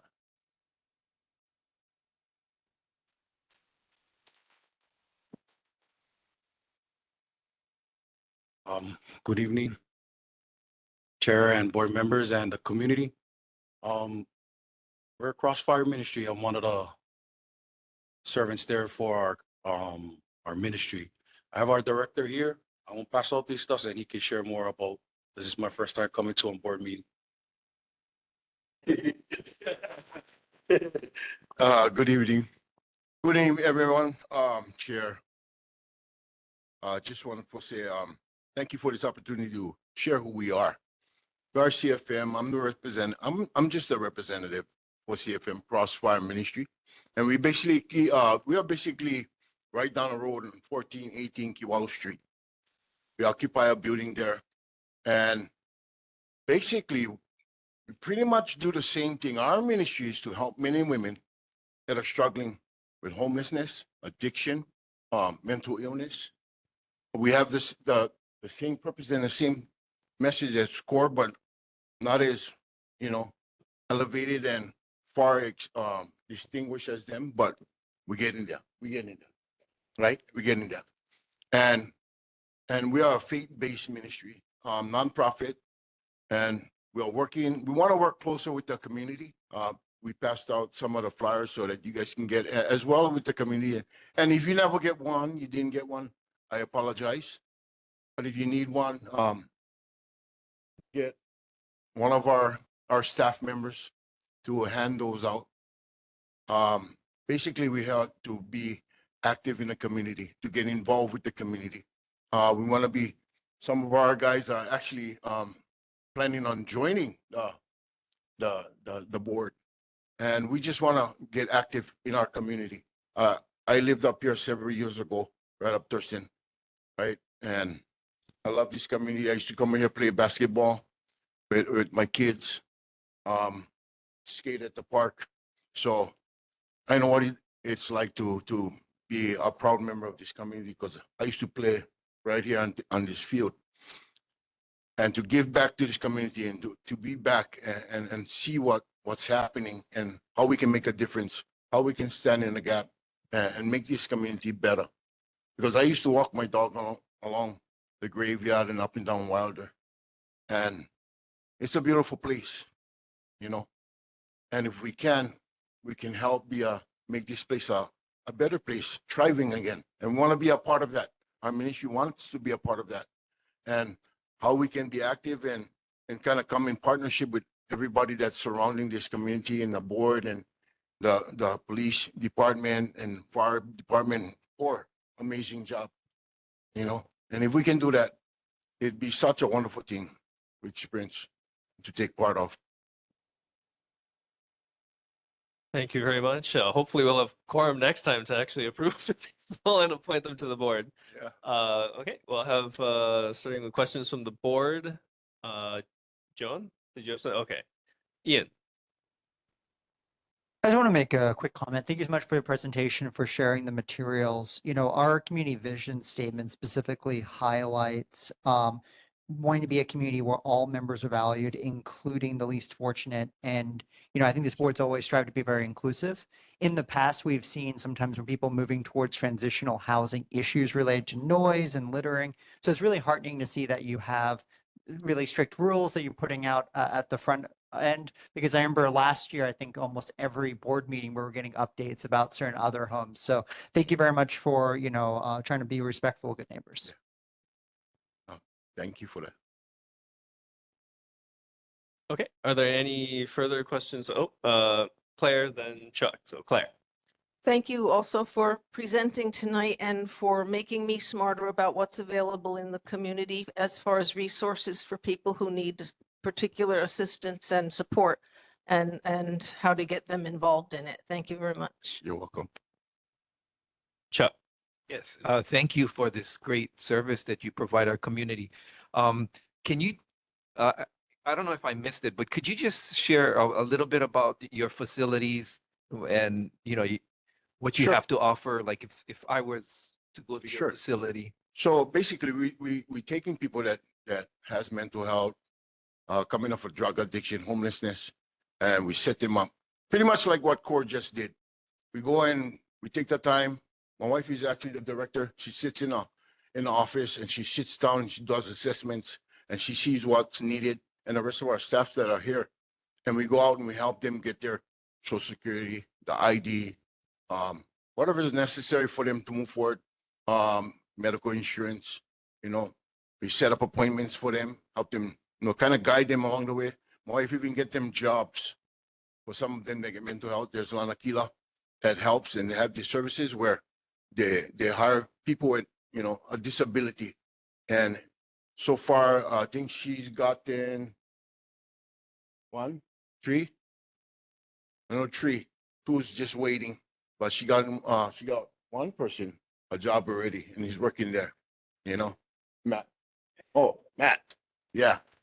So, we're you know, we're kind of getting our feet on the road, and we're kind of walking right now, and hopefully we can get up and running really well with the help of the community and the resources. That was an amazing, you know, resource right there, core, you know, with some of the things that's going on. So, we provide those services as well as we work with many different treatment facilities, ATS, IHS, you know, mental health, Kukua,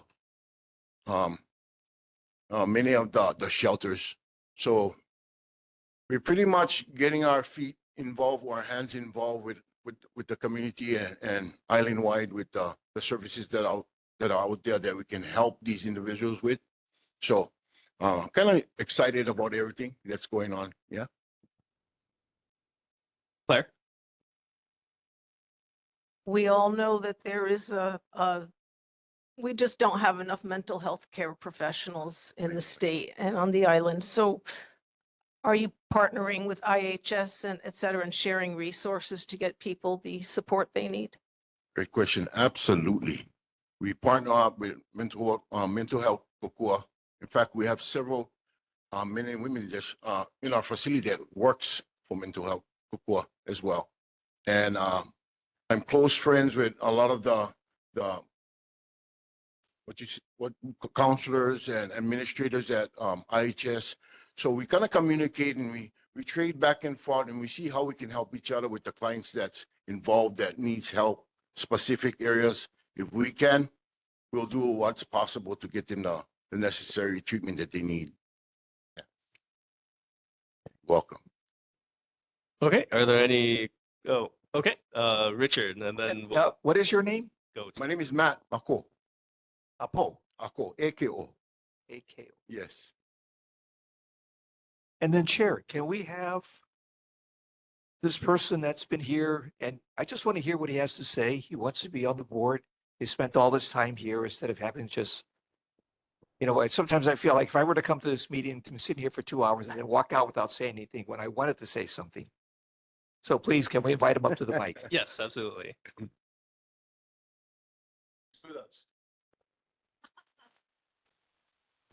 Good evening, Chair and board members and community. My name is Mark Michael Ferguson.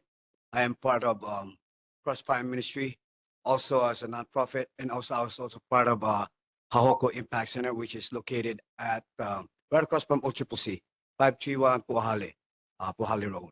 And I'm also a certified peer specialist, ADAD, and close work with clients who are pretty much substance abuse issues, and with some of them are mental health challenge, but like they say, it's hand in hand, right? So sometimes it's induced. Sometimes they already have the mental illness, but by using substances, it amplifies it. And sometimes by using substance, it induces mental health problems. So I've been working close with doing one-on-one with the clients and actually just giving them directions, giving them advices, and actually I've been practicing motivational interviewing, which is pointing out the accomplishments, the things that they do weekly, and then if they do have rules infractions, then I point it out in a polite way and provide them solution at the same time. Okay, thank you very much. We have a little bit of time. I can entertain like 2 questions. Ian. Chair, this is a question for you. Are we on item 4A? First question.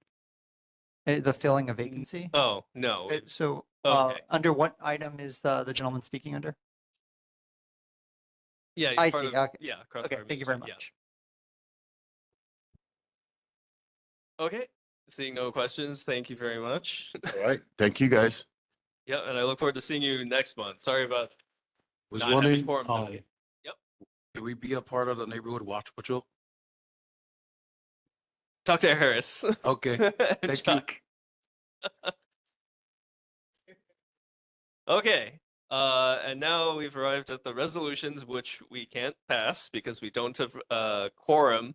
But I know some people have waited very patiently for this portion to speak a little bit on some of the resolutions before us. So Ross, if you're still willing to stick around for the resolution for support of establishing an empty homes tax in Honolulu. Hey, Chair, I'm here. Thank you again. Hello, board, community members. My name is Ross Isokane. I was here last month, so happy to keep tuning in until you are able to achieve quorum. I know it's a challenge. I'll try again to be brief as you're not able to take action. The grassroots coalition I belong to is advocating for Bill 46, 2024, that we believe can help with our housing crisis. Now, it sounds like this community is very familiar with the city's building and supply side solutions. For example, this very controversial Bill 7. But building alone, even when done responsibly, won't get us out of this housing crisis. Bill 46 takes a different angle by trying to curb demand from speculators and outside investors who own multiple existing units and incentivizing them to make those existing units around Oahu available to residents. For example, long-term rentals. Now, if this is successful, it might help put a lot of residents into great units, and maybe we won't need so many Bill 7 projects. Regardless, we have to be willing to attack from different angles. I'll stop there. Happy to take questions. If not, I'll see you next month. Okay, we got time for a couple questions. Okay, we'll get to that. Yeah. Any questions? Nope. Seeing none, thank you very much, Ross, and I'll see you next month. Sorry about that. Okay, and then next up we have the resolution requesting the Department of Education to expand the Korean language program. Unfortunately, well, I'm blanking on the Punahou student that recommended this resolution. She wasn't able to make it tonight. No, it's in the minutes. Did anyone have any quick comments or concerns about the resolution on expanding the Korean language? Claire. Just to say that having grown up in a community where the language of our people was spoken, which was Polish, I grew up in a little Polish immigrant town. Polish was taught in the parochial schools. Now, I'm from a big family, 10 kids. The first 5 kids went to parochial school and learned Polish. The last 5 of us went to public school and did not. You lose language, you lose culture. So I regret that I don't speak Polish. I just know phrases. And our fastest swimmer at UH ever is a Polish man. And I can't speak to him in Polish besides Yakshamash. So I do support language studies to the relevant languages of our community. Thank you, Chair. Thank you, Claire. Okay, seeing no other comments on the resolution for expanding Korean language, we'll move on to resolution addressing traffic and safety hazards caused by Chick-fil-A Makiki operations. Okay, so I know there are multiple folks from both sides here, so I'll start with the folks that are recommending recommending adoption of the resolution, and then we'll go to the opposition. I guess I'll recognize the folks in favor first, starting with Lindsay. Hi, thanks for putting this on the agenda again. I appreciate your time. I know it's late, so I don't want to take up too much more of it, but just really the core issue is that Chick-fil-A, DTS, and DPP refuse to acknowledge that there even is a problem. And so we need this neighborhood board assistance in providing that voice for the community. And I created a one-pager for you that just outlines the issues, some solutions that are outlined in the resolution, and some pictures of what we encounter when we drive at night and the line straddles 2 lanes, cars are parked on the sidewalk. So it is an ongoing safety issue for us, that for those that live and work and walk and play in that area. So I'll just pass this out. Okay, thank you very much, Lindsay. And I see Kira on. Go ahead and recognize Kira from online. Hi, good evening. There's a letter that we posted in the board folder and just wanted to share. Since last month's neighborhood board, we did talk again with DPP about the sandwich board signage. They said obviously we're not allowed to put them up, but we have a couple calls into DTS and haven't heard back, but hopefully we can circle back with that. I know there was also another question about the parking stalls. And when we, in October of last year, we had to modify the ingress and egress to enhance getting more cars onto the lot. And so we had to then move the green space from the Eva side of the property. And when we did that, we had to remove one stall. However, there's still 6 stalls that remain. None of those are designated for mobile parking or mobile ordering, excuse me. One is the ADA stall, and they're blocked mostly because for cars to enter and then have to exit, it would cause more of a traffic jam. So we keep those stalls just blocked. I wanted to address that. And then since last month's meeting, we are now experimenting with using both ingress and using the ingress lane during low demand morning hours. So we're trying to use the right turn or right hand lane for mobile ordering. So hopefully that will get people in the habit of using mobile ordering, enhancing the speed of service. And then hopefully that'll kind of translate, I guess, throughout the day. But we are experimenting with that to see if that has helped. We started that last week, so I don't know if there's been any improvement, but that's something we're trying. And those are kind of some of the things we've done. We did also talk with Councilmember Scott Nishimoto earlier today, met with Representative Kim Koko Iwamoto, and just trying to, see if if there's any other solutions out there that can help. But again, we remain committed to obviously being the most efficient we can. So we stand by the letter that was submitted. Okay, thank you very much, Kira. Thank you. And then I will go ahead and recognize a board member in favor of the resolution. Do we have a board member speaking in favor of the resolution? No. Okay. Do we have a board member speaking against the resolution? May I speak on comments? Chair? Absolutely. Go Okay. for it. Thank you very much. We've been going round and round on this issue for quite a while. I've been reading through all the material. Some of them are hard to make heads or tails of. I think there's like 3 main divisions. There's problems with actionable solutions, and I think we've begun to narrow down some of those, like a second turn lane.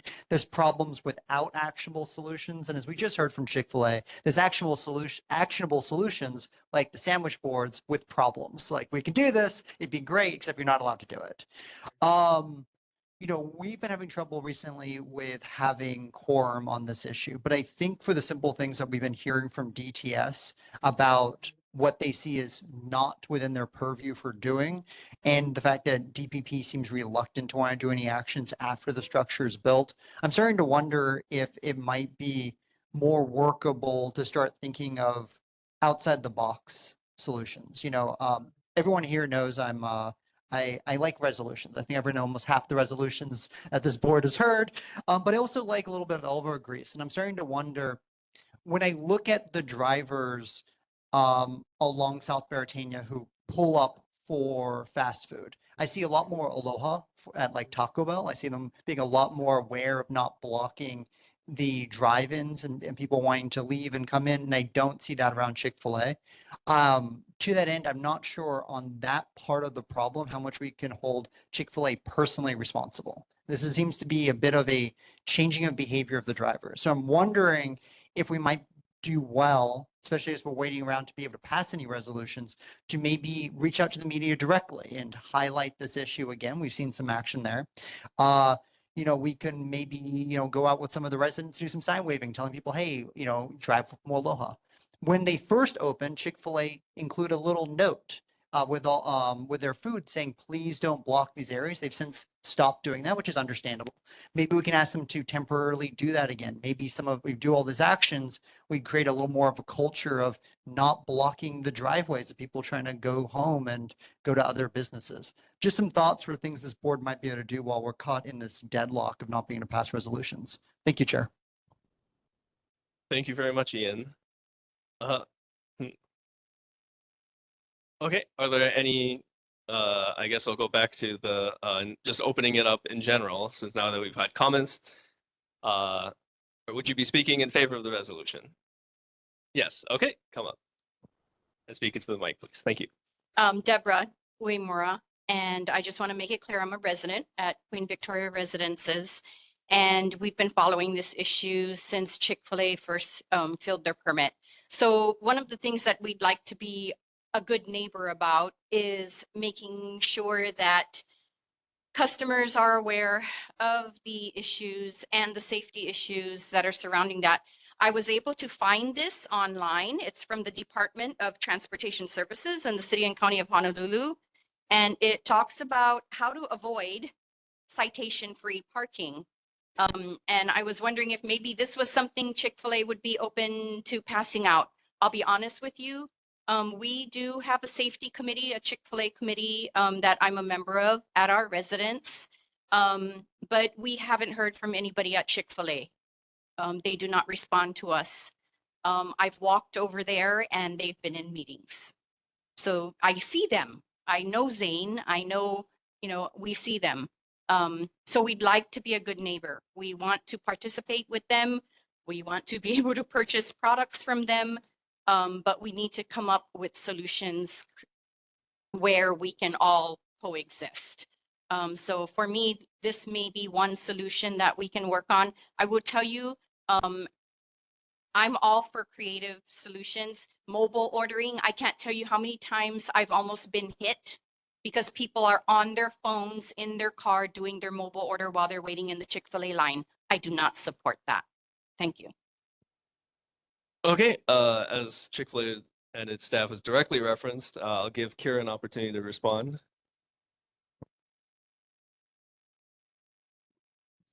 I would love to hear see the language about the DTS citation free parking, and I'd be happy to share that with them and see if that's something they'd be willing to share.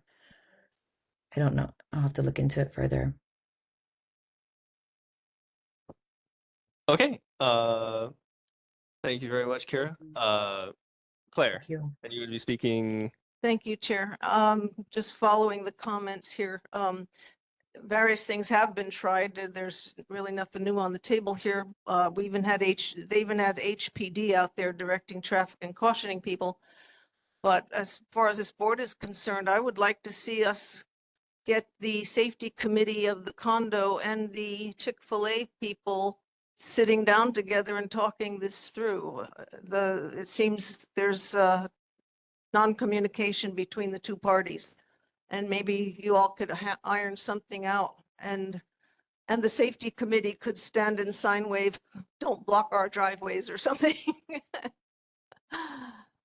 Are you open to that idea of meeting with that condominium building's safety committee and talking things Yeah, through? I know we have many times. I know before the restaurant was even open, we met several times with the resident manager and the board. I think in the beginning, Zane and Kevin were very open to that. I think it just became overwhelming and they were getting a lot of text messages and I think it just became a lot. So now that I'm involved, I mean, I would have to ask, if I think that's something that they would want to continue, but I think it was getting I don't know if threatening is the right word, but it was just getting litigious. And so I think at that point, they were directed to, to make sure that Chick-fil-A Inc. was in charge of speaking with the residents. So I think we've tried. I don't know. I mean, yeah, I know they want to be good neighbors and obviously don't want to cause blockage and problems at the restaurant. I mean, at the condo. So if we can come up with a solution, I'd love to do that. Okay, thank you, Kira. Okay, Richard, is this a comment or in favor? Or... Question for Kira. Yeah. Okay, I'll allow it. Yep. Kira, were those boards somewhat effective that they're saying they're not allowed to be put up?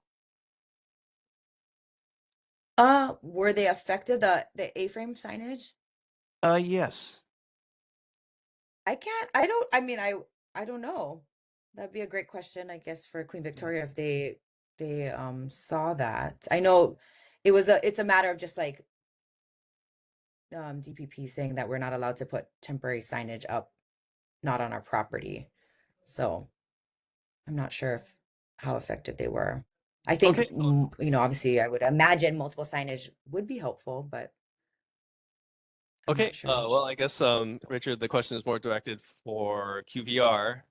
Do you folks have an answer about the sandwich boards? So the sandwich board signs are effective during certain times of day and at certain vehicle heights, which is why when we proposed to the city and Chick-fil-A to put in the current do not block driveway signs that are up, we wanted it to be in tandem with the sandwich board signs, but then DPP came out and said that they had to remove it. So we need both together because it really depends on the lighting, the LED headlights of a car. It's just a visibility issue. So I think the more signage, the better. Okay, thank you very much, Lindsay. Chair? Yes. You know, we got the city to put up a four-way stop on Pokey Street there when they told us time and again, you can't do that. But we got them to do it.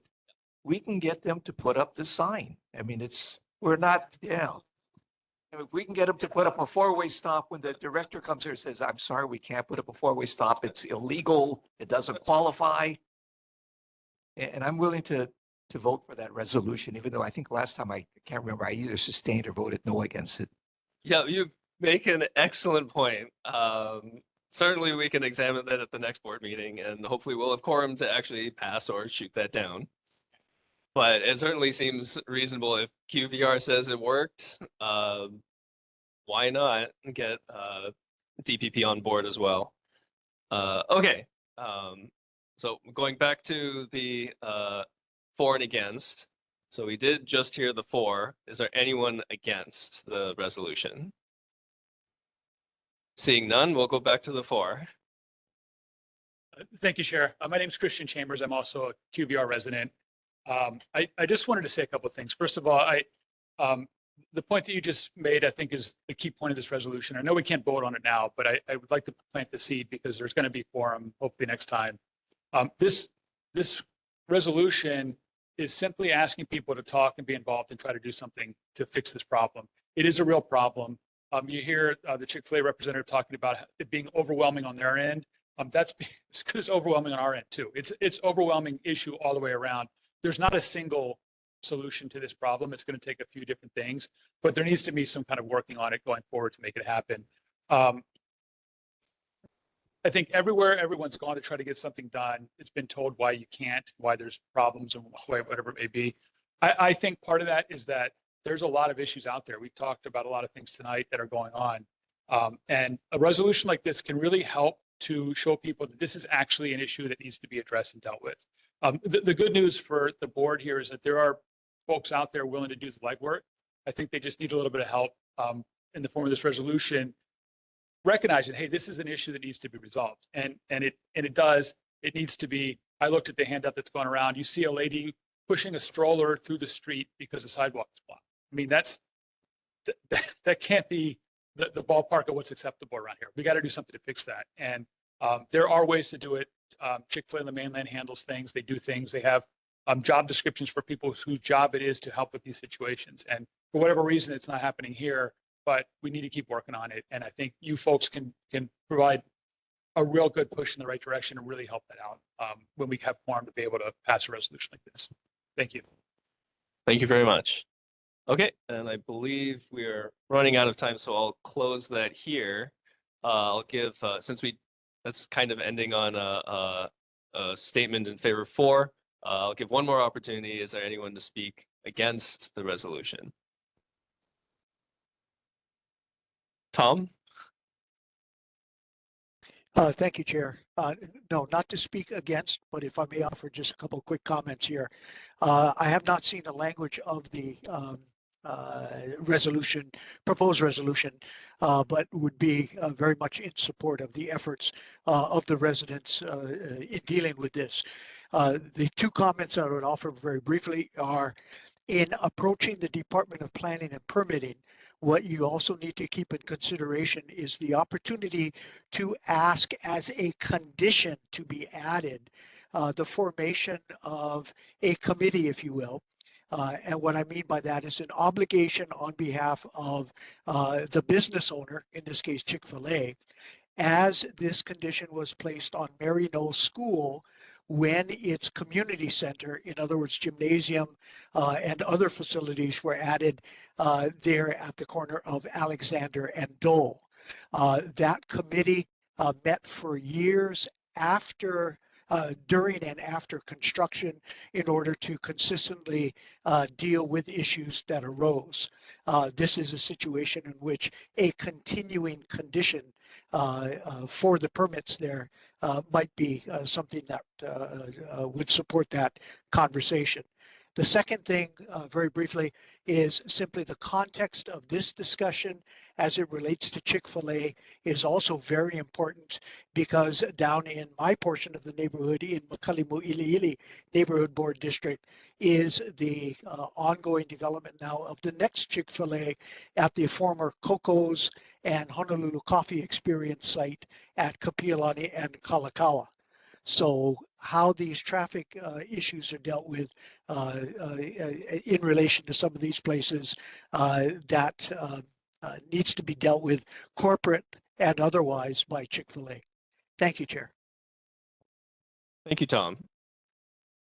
Okay, we'll go ahead and, like I said, move on to the next, or move on from the resolution addressing traffic and safety hazards to, the next one is resolution supporting speed humps on King Street and Baratani Street between Punahou Street and Ward Avenue. We're running out of time. I'm going to skip past this in favor of community concerns from residents. Are there any? Might this be relating to Bill 7 projects? Okay, go ahead. Rich Kaz, nothing to do with Bill 7. Rich brought up something earlier, and I just wanted to comment on. I've been coming here for about a year with the issues of Bill 7, but in the past, before I'm coming up, you guys say, hey, you know what? You got 3 minutes, make your spiel, talk quick. We're running out of time. And it's very disappointing to come up here, you know, to be here for 2.5 hours or 2 hours, and then you tell me I got minutes to, you know, like fill it out. And this is more Ian thing. In the past 3 or 4 times he's done that, and I think that doesn't really help the residents. If I'm one of none, or one of one, or one of very few, so it's very disappointing to come up here to talk, and prior to me talking, or a resident talking, because we sit here for 2 hours listening to everybody, to say you got 3 minutes, say what you have to say and make it quick. Disappointing. And it's very sad that, you know, there's not too many residents coming up here, but we want to be able to talk and be able to have our concerns. And I get it, we're running out of time, but it doesn't help the residents that want to come here and talk if we're limited to, hey, you got 3 minutes, make it quick, when we got people talking on the board for minutes, 5 minutes, 7 minutes, or whatever, other people talking. So it's very disappointing. I just wanted to bring that up, and it's not about Bill 7. So just letting you guys know. Thank you for your comments. I'll go ahead and try and be a little bit more cognizant of time in the future. Are there any further community concerns? Ian. Thank you very much, Chair. For several meetings in a row now, we have failed to have quorum and being unable to take actions. If we look ahead, we do not have filled the vacancies due to elections until July. And as longtime members of the board and watchers of the board know, you get very little business done in July because of the time of elections, which means we may be 5 months out from being able to make substantive moves on some of these resolutions. I believe it would be in the interest of the board if you as chair or maybe some of the members of the board, whatever your discretion is, write a letter to the neighborhood commission. From time to time, they have allowed exemptions to quorum rules to fill vacancies or do other actions like that. And I think the community deserves the opportunity to see this board be able to do something or weigh in on something sometime in the next 5 months. So I think it's time to escalate it to the neighborhood commission. Thank you very much.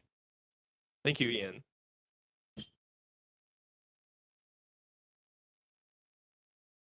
Okay, so if you didn't hear that, the next commission meeting is this coming Monday. I'll have to get that info later. Okay, we have, oh, go ahead and move on to, sorry, Chuck, I'm gonna skip over. And then straight into Oahu Metropolitan Planning Organization. Okay, AMPO is a committee mandated by the Federal Department of Transportation. It consists of 2 members from the legislature, 2 members from the city council, and a chair. Okay, it gets all federal funding for transportation, which also includes gravel in the bays around the island. It's got all kinds of things there. Okay, there are about 30 people on the committee, and they meet every month. And they now have the committee of planning for 2026 and 27. So if you want to do anything for transportation, you got to get this done this year, because you got to wait 2 years beyond that if you don't do it. So it's important for this to do this. And if the neighborhood commission would print out a copy for everybody. Oh,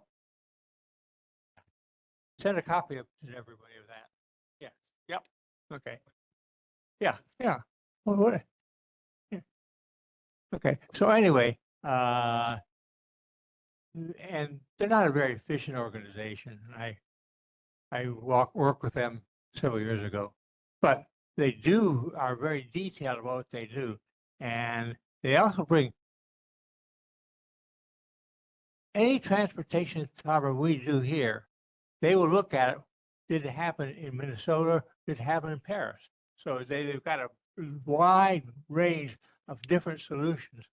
So it's a pretty good organization, and I'm the representative. And every neighborhood board member, every neighborhood board has a representative. So I'm it. And so I'll be getting this and ask for questions next meeting. Okay, thank you very much, John. Moving on to board announcements. The next regular meeting is scheduled to meet on Thursday, April 17th, 2025, 6 p.m. at Makiki District Park, the old Makiki Community Library, 2nd floor, and online via WebEx. The meetings can be viewed on Olelo Focus 49 on the first Friday at 9 p.m. and the third Sunday at 3 p.m. Follow us at www.facebook.com/MakikiNB, and then visit www.8.honolulu.gov/NCO/NB10 for Makiki Neighborhood Board info. And a motion to adjourn. Okay, and we'll go ahead and adjourn at 5:23. Yeah, sorry, 8:23.